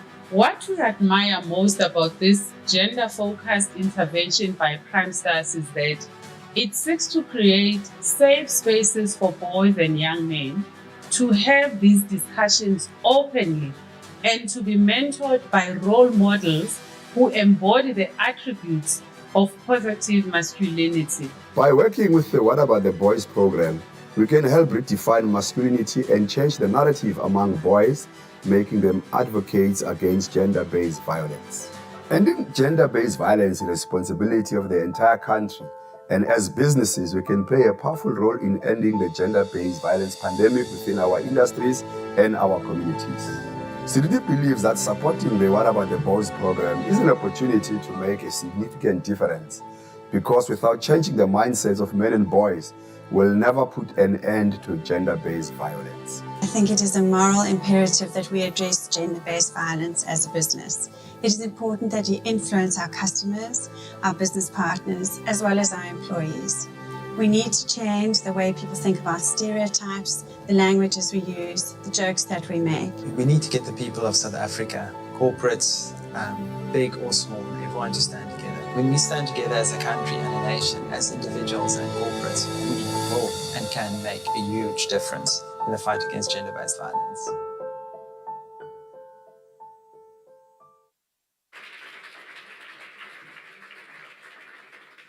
Okay, let's give another round of applause to former Deputy President, Dr. Phumzile Mlambo. Always inspiring, ma'am. I really think it's going to be a waste if you don't get back into our politics. For president! But as usual, I'm conflicted now because between you and Paul, one of you must just become president. Anyway, we're going to have a quick, I'm going to try and get you out of here by 12:10. So I'm going to need for 10 more minutes. You saw Martin took 30 minutes instead of 10. So we're going to take 10 more minutes. So I'm going to ask, we're going to have a quick debate, a panel discussion with a few people. You know yourselves. Please come up to the stage. Janine Lee from Markham, Thabo Masike from Seriti, Chantel Gillard from Nelson Mandela Foundation, Khaupa Lelui Mutuakhai from Sasol, as well as Dr. Linda Ngomo from Love Life. Please come to the stage. We're going to have some talk with you. By the way, we haven't properly acknowledged the Drakensberg boys. I want you to say, what about the Drakensberg boys? Let's all say that. What about the Drakensberg boys? After here, when we are finished here, so you're standing between us and the Drakensberg boys. They're going to perform one more time. Okay. Let me just stand here so I can see you clearly.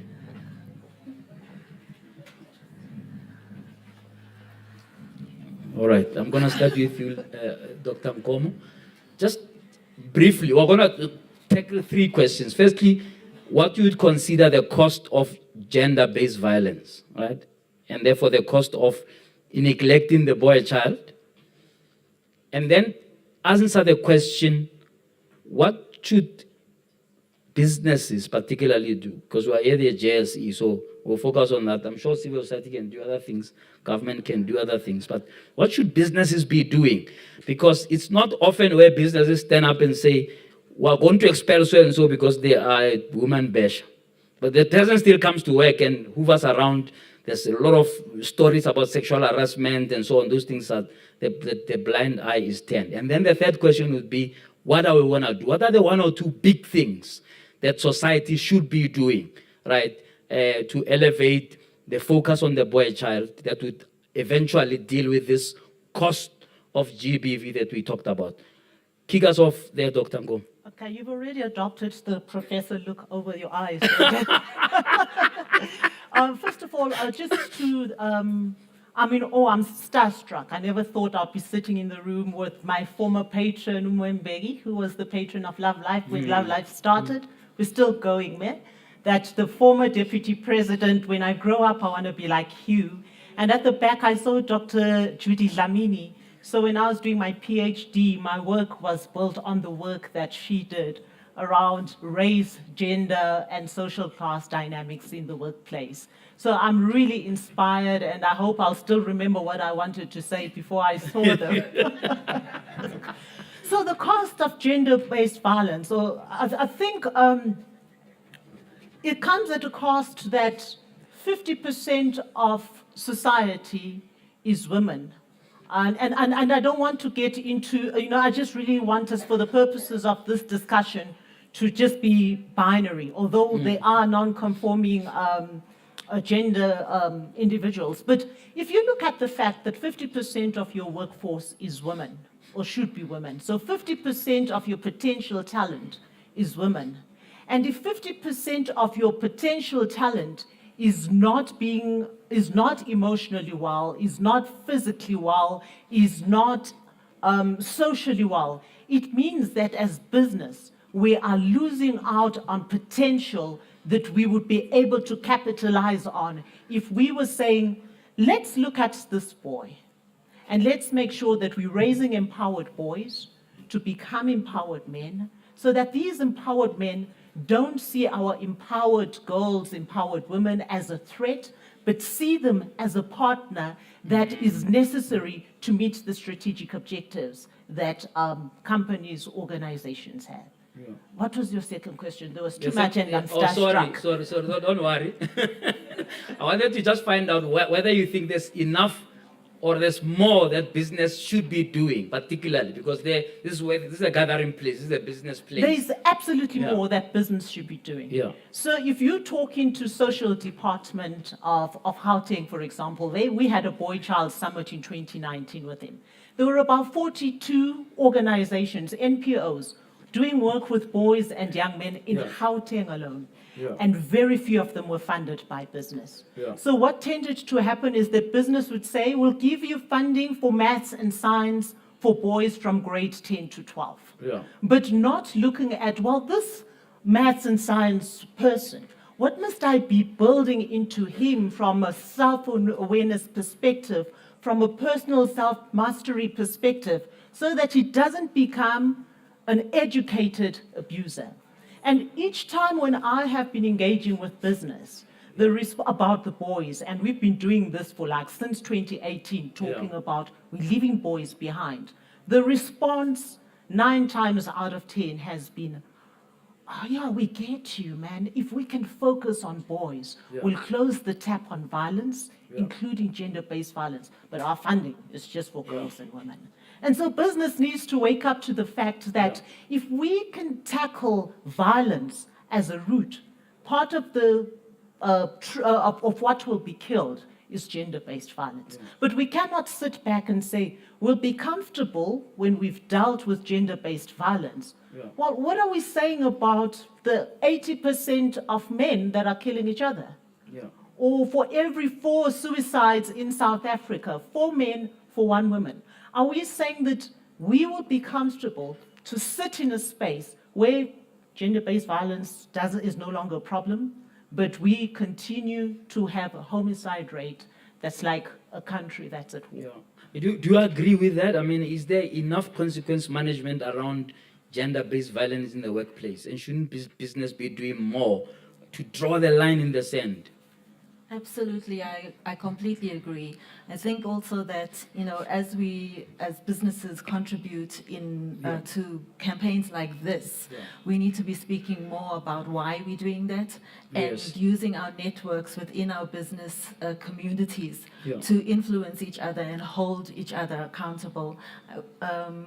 The issue of policies was also mentioned, and I think that's really important to ensure that equity is actionable. What I've really enjoyed about everything that was said today was this concept of a movement, and I think businesses can also contribute to a movement within the business community to hold each other accountable, ensure that our policies are shared, share ideas, and really focus on gender-based violence in the workplace, investigate how it is affecting productivity, how it's affecting mental health, how it's affecting the economy as a whole, and just invest in that discussion. Yeah, why did your organization get involved? Why did the Nelson Mandela Children's Fund get involved?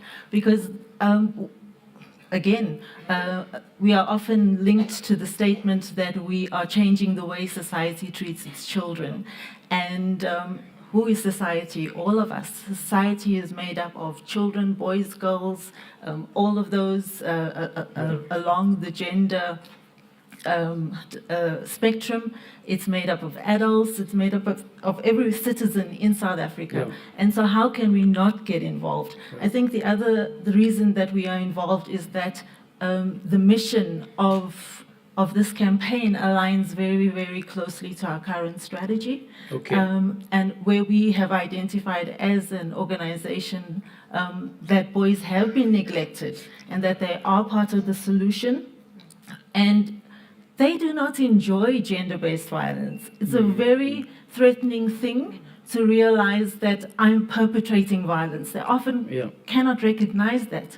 And when they realize that, that they're inadequate to change it. And so we think that this is a great opportunity to contribute to something that we are already working on. Absolutely. No, that's really fantastic. Can you pick up on the costs for business. What would be the cost of not doing anything around gender-based violence, especially focusing on the boy child? I think as a society, this is just getting bigger and it's becoming it is already a national crisis. So as everyone's alluded to, it's about time in the workplace, but it's also about continuing something that should be stopped. I mean, I'm surrounded by people who do good all day. We dress men and make them look good. And so as part of our business initiative, it's just as important to create an environment where men do good and not just look good. And so for us, there's an amazing opportunity as a big retailer, focused particularly on men, to get involved. And what's so amazing for us is this is an initiative that starts right in the youth, where we're working with grown men and we look to protect, but we now have an opportunity to work with men right at the grassroots and the beginning of the journey. I think what's also interesting is we're a big employee. The Fashini Group employs a lot of people in this country. So we've got an opportunity to also embed the thinking of anti-violence in our society. We've got fathers, we've got brothers, we've got grandparents, and we have people that are coming up in their journey as customers. And we've got a massive opportunity to change the way they think through how we educate and how we treat each other in the workspace. Can you talk a little bit about that? Because often companies don't do much about sexual harassment in the workplace. It's something that is sort of a conspiracy of silence. It happens then and people sort of just turn a blind eye.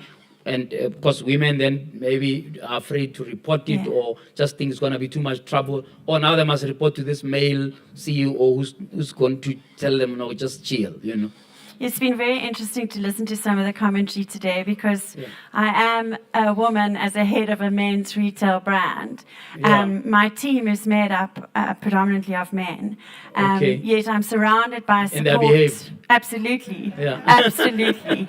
And we allow for conversations of vulnerability, conversations of non-discrimination. And again, you know, we have a motto where we put family first. You need to be with your family. And I think the more that we penetrate that thinking into our working environment, the better it is. Can I ask you a simple question? Have you fired anybody over sexual harassment at Markham's? I have not had it happen to it's me, an but island it has then, happened. Then Markham's and Peter on an island. Well, I'm grateful to live on that island. All right. I think, you know, the Fashini Group in its years will most certainly have had that. And if you look at the values of the business, it's no ways it would have been tolerated. So I'm sure it was done and dealt with as it should be. And we need that to spread to the rest of society, where we have 10,000 rapes in 3 months. That means that there's a big crisis there. And we need to then say, how do we learn from a setup where, in fact, this doesn't happen? So that's quite an interesting thing. Then that you've heard the women have spoken now. It looks like that they're saying that the old ones can also, their habits can also change. Please weigh in on this. I'm not sure whether we can be helped at our age, but clearly this program says let's start at the beginning. Look, thank you, Prof. I think where we come from, you know, obviously, I come from a mining company. That's number one. I think Seriti Resources. It's a mining company. We provide coal to Eskom. Right, and let's stop. Let's not talk about load shedding. We give them enough coal. Right, we give them enough coal. But I think where we're coming from, Prof, is that look, we believe that as old as we are, right, and as an organization, we can make a difference. The reason why we are here is because we wanted to stand up and be counted. You know, like the rest of the industry, to say we need to make a difference, right? In 1956, you know, we've seen our mothers and grandmothers, you know, who stood up against oppression, you know, and they went on and sang, you know, Watinta Bafazi, Watinti Mbogoto. You strike a woman, you strike a rock. You know, and 6 decades later, we're still finding ourselves in the very same situation where women, you know, are still being abused. And we then said, when Martin and Kushnati knocked on our door to say, listen, you know, guys, we are here, you know, can you guys come on board? We didn't hesitate because we realized and we knew what the situation was. You know, there's an African proverb that says, it takes a village to raise a child. And we then said, this is there's never been a better moment for us to come in on board and be able to address, this whole situation of gender-based violence and femicide. We sit here in our midst, we brought along our chair lady of our women in mining, a forum in one of our operations out in Middelburg. This is how Seriti takes seriously the issue of gender-based violence and feminism or femicide. And we believe that we can do a great work. We're talking to our men, we're talking to our labor, we're talking to unions. We've got systems, processes, policies that have been referred to earlier on in terms of changing. Are you making traction? I mean, the mining industry is the most patriarchal industry you can think of. I mean, you got people, you had to take people from Lesotho to here, then they create another family here, they've got another family at home, and then that's another, gender-based violence ingredient just waiting to happen there. Are you focusing on that to see how you can change even the current people now in the mining industry? This is the reason why we are here. That's the reason why we said mining needs to come up and be counted. Right? We know this perception around mining has always been a male-dominated, environment. I'm proud to say that we sit here right now in our midst. We have a female general manager in one of our operations. There's Nandi Zipete sitting behind former deputy president there. She is here. That's how we take seriously mining, and that's why we want to change the shape of mining. That people should see mining not as an old, male-dominated environment, but as an environment that is here to stay. We bring in the youth into our employment. What kind of youth do we want to see? This is where we're saying, what about the boys? And we came in to say we need to change this narrative about boys don't cry. Boys do cry. We need to. Are you going to mobilize the rest of the Minerals Council? The Mineral Council is part of this process. They are. Are they? They are. All right, wonderful. All right. Do you buy his story? Story and I believe in it because Sasol is also part of the Minerals Council. Is that so? And we also work with Chieta, so we have similar values in terms of what we want to achieve. So yes, I do buy into his story. Okay, what about Sasol? What are you gonna do, to intervene on the boy child in particular? So I think for us as Sasol, we have a lot of programs that we run, especially in the education space. Education is a big focus for us at Sasol, as well as skills development. But in addition to that, we also intervene quite a bit in terms of youth not in school, not in education, and not in training.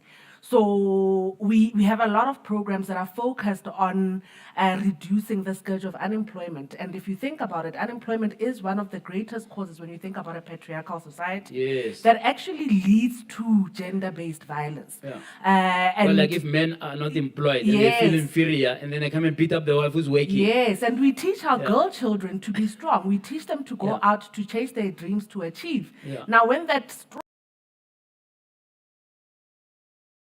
starts to work, when they come back into the home where the husband is potentially unemployed, now you're going to have friction. Exactly. So now we need to create an environment free of that type of violence. And in order for us to do that, it's important that we start to intervene also for us through some of our grassroots projects where we're dealing with young boys. You know what's happening in schools. You've seen it. You've seen what's happening to teachers. So the culture of violence in this country is really quite prevalent. And we have a duty, particularly within our fence-land communities, but in South Africa as a whole, to put a stop to it. So this is how we believe we can start to intervene. This program is one of those. There's many programs that we run that are tackling the other end, which is the victim support, working with the South African police, local NPOs, etc. But this presents... What do you do on victim support? So we have programs that we run within our fence-land communities where we work with the SAPS around setting up victim centers within our police stations. We work with local NPOs in terms of supporting our local NPOs to provide the victim support and the reintegration into society that our victims need, but to also provide the ongoing support that they need to get back to a mentally safe place. So in doing that, we are already tackling the outcome or the impact of gender-based violence. And we believe that it is time we started to get involved in the prevention component of gender-based violence. Wonderful. I've got 10 minutes left. I'm going to ask if there's anybody in the audience who wants to make a comment, 1 or 2 comments, before I give the panelists to say goodbye. Yes. The It's important for me to ask all our stakeholders here because they were the ones who bought into this message when the country didn't believe in the fact that we can start with boys. I'd like to give each of you the opportunity to talk about why this initiative and what you would like to see achieved through the initiative, because all of you have joined this as our partners. All of you have joined us as our partners. So I'd like each of you to just share with us, especially because the media is here, what you would like us to achieve, the role that you've come into this program for. I know you've thought about it, I know it, but I'd like the public to know it. Thank you. Okay. They all do that when they close. Anybody else? Quick comment from the audience here. All right. Thank you, JJ. I'm Lindy Dlamini from the GBVF Response Fund. I want to start by acknowledging Sasol, who are a supporter of the fund, and I see you there. I think the most important call to action for me today with this is to remember that the country does have a blueprint for fighting gender-based violence and femicide, and that's the National Strategic Plan on Gender-Based Violence and Femicide. This work is at the center of Pillar 2, and it talks to prevention. Prevention strategies are critical. We have been dealing with response. The time for response has come and gone. And I dare say this is an inflection point. If we look at all the social ills that plague our country, it is an inflection point that calls upon all of us to take the necessary action that we can take. It's everybody's responsibility. This cuts across race, class, creed, and it actually calls upon everybody to take up their rightful space. Thank you so much. I see a number of my own donors and supporters here. I do want to thank them for supporting the GBVF fund. Thank you so much. Wonderful, wonderful. Anybody else this side?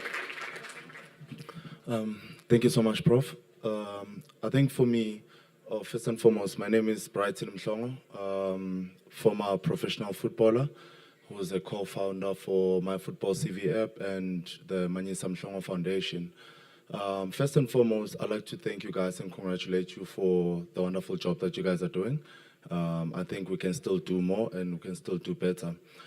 In particularly, I think I want to raise this one to the Love Life, because I, for instance, back in the days while I was still playing my development days, there used to be a tournament organized by the Love Lives where we used to get some mentorship and so forth. And when I say we, I'm talking sports in particular, because I always believe that, especially the reason why I got to partner up with Martin and them, it's because within the sports industry, we get to see that we grow up as young boys, but because of lack of good mentorship, and you're getting all the monies that you get and so forth, and then you tend to go sideways, you know, of which Love Life was playing a huge role in there. Definitely. But for me, what I'd like to comment on, or probably pose it as a question, would be that, are we doing enough in terms of saying, for instance, I had my fair share within my career and my journey, you know? Are we doing enough in terms of good mentorship, especially in bringing the people that have walked the journey? Because we always say that as role models, our voices carry a whole lot of weight, right? Because these young boys, most especially, they look up to us. But the main important thing is, are we being given the platform? You know, those are the questions that I'd like to pose, to say, are we giving enough role models or the people that have walked that journey the platform to be out there and to tell their story where it's going to be very much relatable? So, yeah, thank you. Wonderful. Thank you for raising that. I'm going to go back to the panel now, given time constraint. But just to say that UNISA has agreed that they will join with Primestars to get all of the UNISA alumni. I think I can't even count. The business school alone has about 9,000 alumni. UNISA itself has over 200,000 alumni, including some of us who just did one course. You know, once you are registered one course, you are an alumni of UNISA. So we link, we would want to take the alumni and link them to the boy child and do a proper mentorship program. And that's part of what UNISA is going to put in place. But I'm sure yes, thank you. I have to sing for my own supper today. for being released from work to be here. Okay, now, you heard what the question is about the involvement. You heard the 2 remarks from there. Give me your parting shot. Let's start with you, Doc. We're not doing enough because there is so much more that could be done. And I think then the onus becomes what Carmen was saying earlier on, that every one of us takes on the responsibility of being responsible for creating safe communities, safe homes, because that's where the violence starts, being normalized in homes where violence is the order of the day, and in the societies where violence is the order of the day. Yeah. So my call to action, my challenge would be, what are you doing to ensure that the boys around you are safe, to ensure that the girls around you are safe, ultimately being able to get to be part of the work that's required to build these wholesome people. Because boys are individuals who live in homes, who live in societies. So we cannot just look at it from the south. We've got to look at this whole ecological environment in which we're raising our boys. Thank you. Right. A brief remark on why Love Life is involved briefly with this program,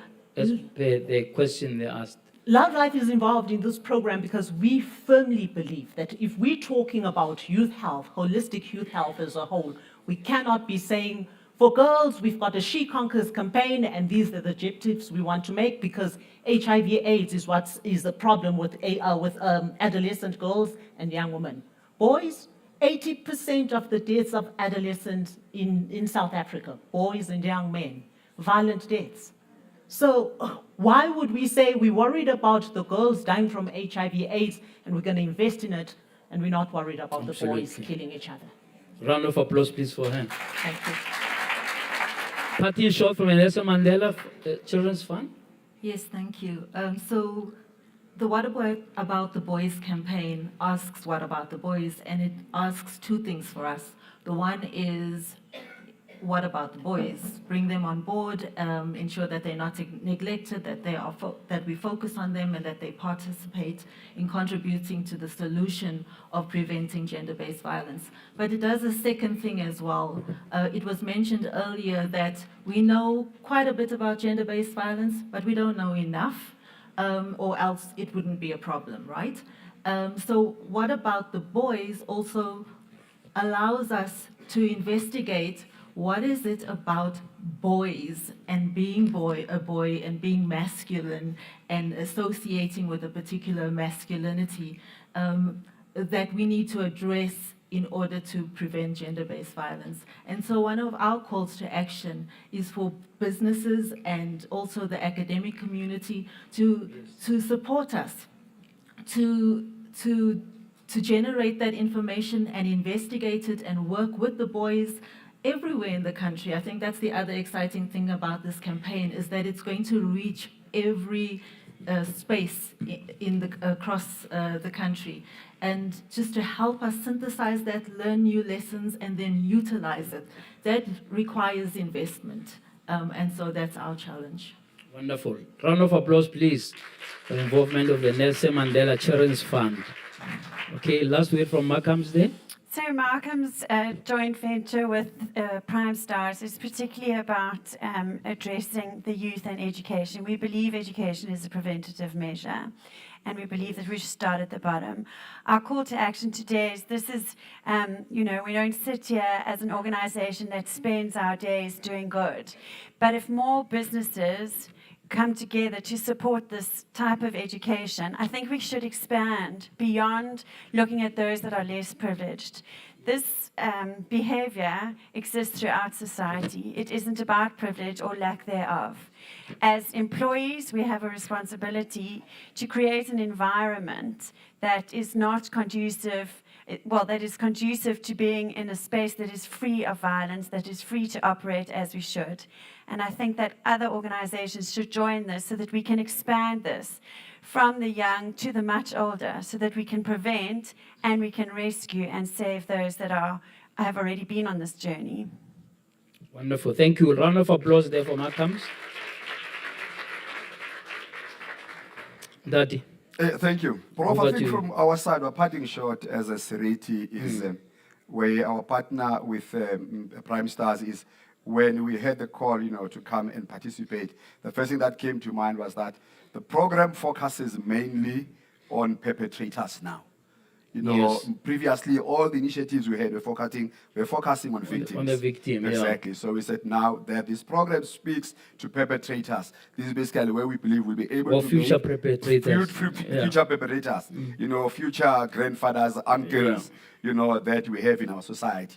And if we start now to partner with Primestars to be able to speak to the core of these youngsters, we hold them, we get them while they are young, work with them while they are young, that in future we will then have potential, babas and fathers and mpulus who will be able to make a difference and respect the girl child. Absolutely. Please, a round of applause there for many leaders. Sasol, you've got, Sasol has the last word. Thanks, JJ. I think from a Sasol perspective, we've always been very vocal around issues of human rights abuse as well as gender-based violence, particularly within our workplace, but also within our communities. And one of the things that we believe in is that it's grounded within our values as a company of be safe, be caring, be inclusive, be accountable, and be resilient. Those things speak to how we position ourselves as a company with our employees, but also how we show up for our communities. And we say to our communities, we want to be a catalyst for positive change. And our communities is where our labor force comes from. Our communities around our operations is where we look for the skilled talent, where we intervene in terms of education, in terms of bursaries, etc. So it's important for us that while we are tackling issues that are affecting women and impeding women from succeeding in STEM careers, that we also need to tackle the boy children to ensure that we're creating, as I said earlier, an environment that is free of victimization, an environment that is conducive to progress and to success, as well as to a growing economy, as opposed to where we're sitting right now, where we're living in a culture of fear, where our children, as what happened in Eastern Cape, where we have to look out for our children because we're afraid of where they might end up. So it's important for us as a company that we get involved with Primestars on this. And then, of course, as everybody said, when Martin starts to speak to you, I think I should send Martin to speak on behalf of Love Life. So, there was a big issue raised there about mentorship. And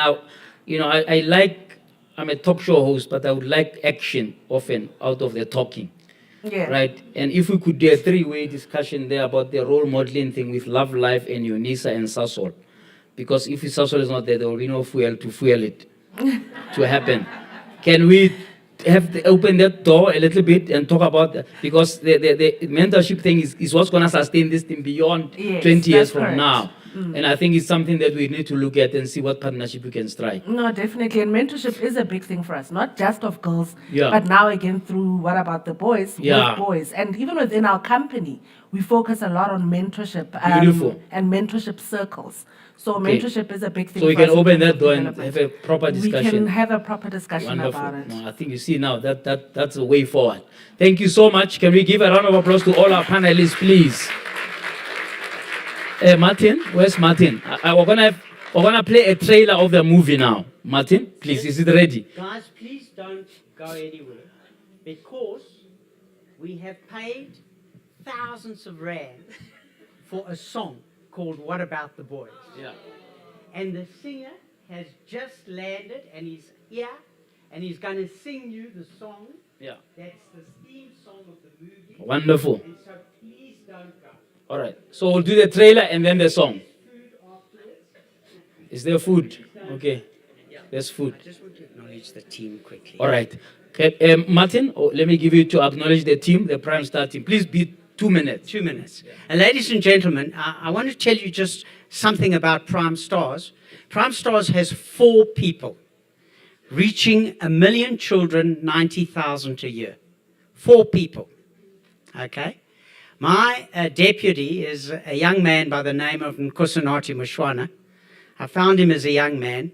He is South Africa's best business executive. Best. And I'm going to ask him to come up on stage. That doesn't mean that any of you can poach him because we still have to reach another 1 million boys.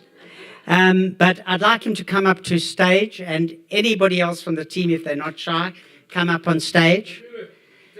Yeah. So this is the team that brought you Take a girl child to work day. My future, my career.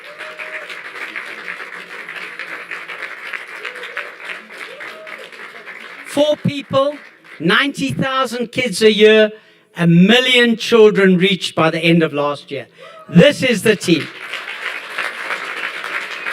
And I will be retiring to work for my ex-boss, Ken Verigis, who's standing at the back of the room, who really was an inspiration to all of us who started this business, who made it happen, who kicked my butt a few times, but ensured that we stayed on course. I also want to acknowledge our chairman, Makuseli Faku, who arrived a little late. And then we have new owners, Cigna. Won't you just wave to the crowd? They believe in us, and they have taken over a share from Grovest. And then, of course, my ex-boss, and still my boss in a funny kind of way, Faith Kanyele, who is really a most inspirational woman, and who has led us and directed and given us. I'd like you to stand, Faith, because Faith is an asset to our business. And then, of course, I must tell you, I have a number 1 and a number 2. And my number 1 is Connie Gugushi. So I want Connie Gugushi to stand. Connie Gugushi heads up the Nelson Mandela Children's Fund, and she backed us 15 years ago with a program called My Future, My Career, supported by Nedbank. She ran Nedbank at that stage. The program went on to win Nedbank, the best BE bank in the country. And so she supported us forever. She's come into the picture. And then, of course, these wonderful people behind me, Sasol, the great Sasol, you know? And, of course, Seriti. We have the top mining house in the country right here. This man is doing an amazing job for South Africa, because if we don't have mining, we have nothing. And then, quite frankly, the suit that you see today, I bought at Markham's.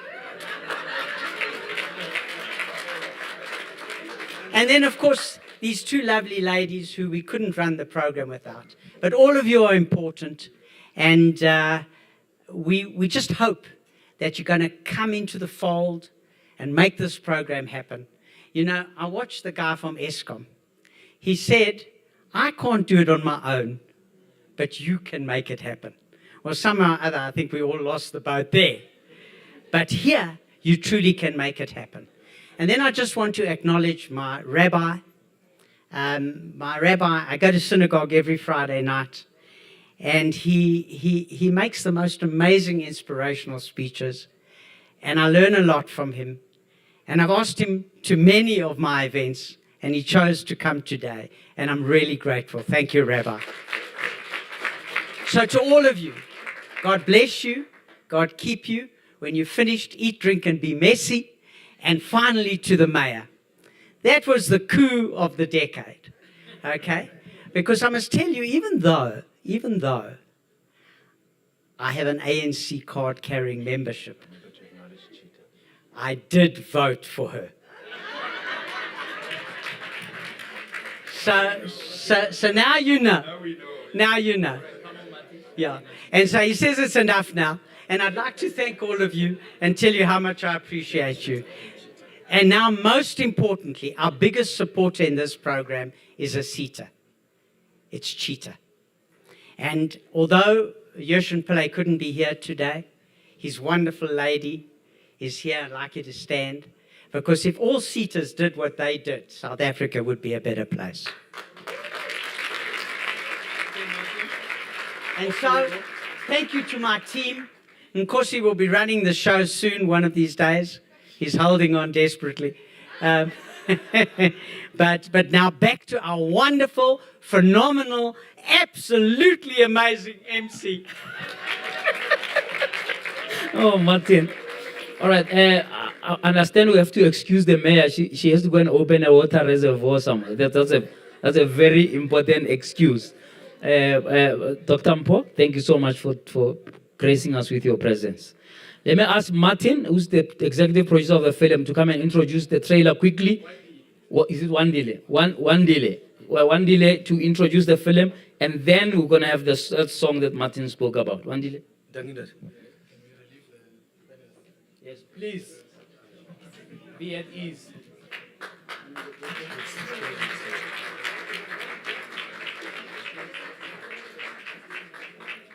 Dumelang bagolo. Thank you so much for the opportunity. It really is an honor to be here. I took a gap really just to get Ndata Jerry to join me. I've known Ndata Jerry for maybe 30 years. My father was with Ndata Jerry in the States, so I've got a long relationship with him. But I'm very honored that he was able to join the project. My name is Wandile Mulubatsi from Coast of Pictures, and thankfully we're able to get Ndata Jerry's schedule, and he's also part of the film. So just want to say thank you and introduce the trailer. Thank you so much, everyone. This project means a lot to me. I've got a 7-year-old son, and I think films like this are going to be important. As filmmakers, we really want films that are going to make change, you know? And I think this is one of those films. I've got a son and a daughter, and I can see that if I can change the way my son sees his sister, I can start to have change. So thank you so much for the opportunity. Thank you so much.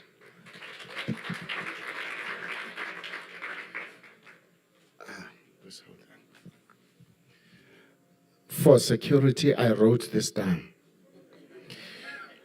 I grew up in Lesotho and saw the shepherds. I also grew up in Soweto during the days of the Okapi knife and the panga. My mom ran a shebeen to make ends meet. I visited prisons and even acted on Robben Island. I have seen and I've met wounded tigers. I was a student in 1976. It was our dissatisfaction with education for slavery and servitude for the rest of our lives. Our teachers were an extension of the village that shaped us not only to get matric certificates, but they prepared us for life as men and not just big boys.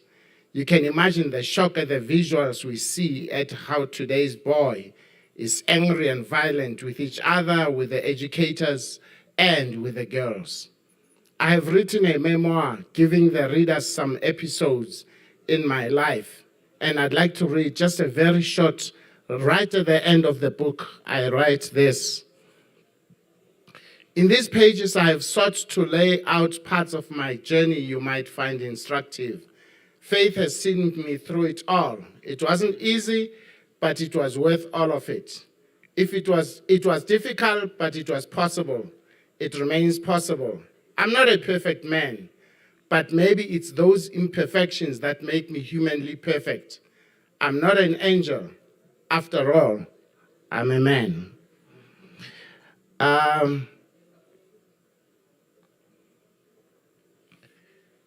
It is that belief that has motivated me to be a partner and an ambassador of this program, to raise men out of our boys, to heal the wounded tigers, and to restore positive masculinity, one boy at a time.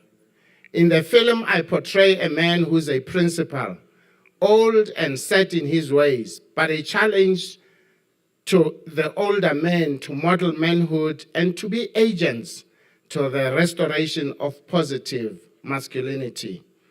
I hope that the principles in us will challenge the men in us to see the girls and women who pass through our lives and our offices and our spaces and act like men. Enjoy the film when you finally get to see it. Let us stop raising big boys. Let us raise men. Thank you.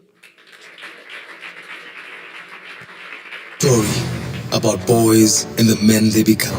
Now she's not gonna put out, man. Oh, and I'm gonna put it down. Can you stay out of my business? From a young age, they are taught to be strong, to be in control, to always be the man. We're rugby players, tough kids. We're not prancing around in tutus painting our nails pink. But in the changing world, boys find themselves left behind with lives that are spiraling out of control. Could have happened to a nicer girl. Filled with violence. This is why women have to. Decisions which would prove to be fatal at times. But it's time we rethink the path we are setting them on. Listen up. Sassol's not the person that you guys think she is. It starts now. Come on, boys, come on! A leader uses his brain, not his fists. What about the boys?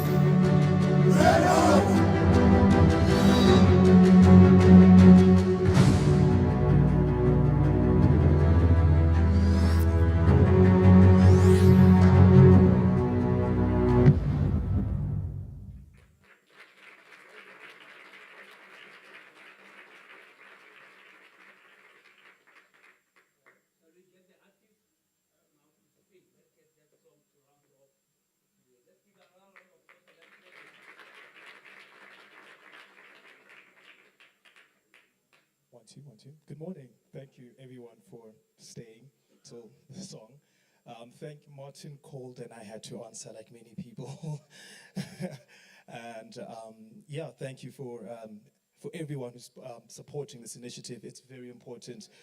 When real power puts power behind important things, I guess we are trying to change the world. Thank you.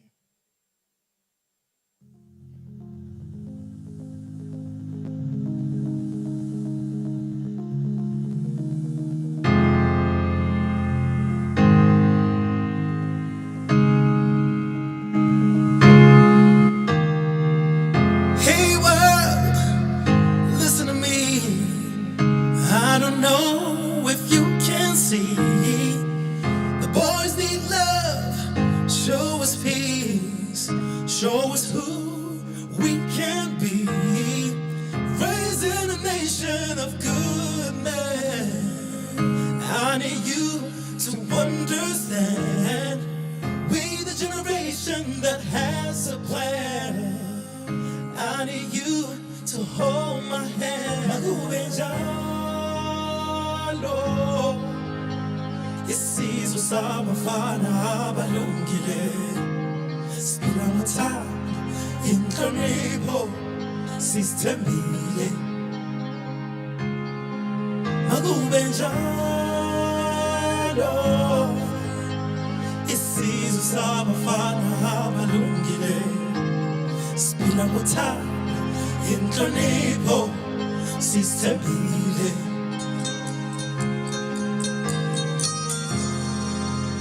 I believe in something bigger. We all need each other, but it starts with the young man in the mirror. My people love the rainbow. I'll stand for your colors. If I've changed my sister, you can count on your brothers. Makubenjalo Isizwe sabafana abalungile Sipila ngothando inhlonipho sistemile Makubenjalo Isizwe sabafana abalungile Sipila ngothando inhlonipho sistemile What about the boys? What about the future? What about the ones who want to make the world a better place? What about us? What about the boys? What about the future? What about the ones who want to make the world a better place? What about us? Makubenjalo Isizwe sabafana abalungile Sipila ngothando inhlonipho sistemile Sistemile Makubenjalo Isizwe sabafana abalungile Sipila ngothando inhlonipho sistemile Sistemile Thank you.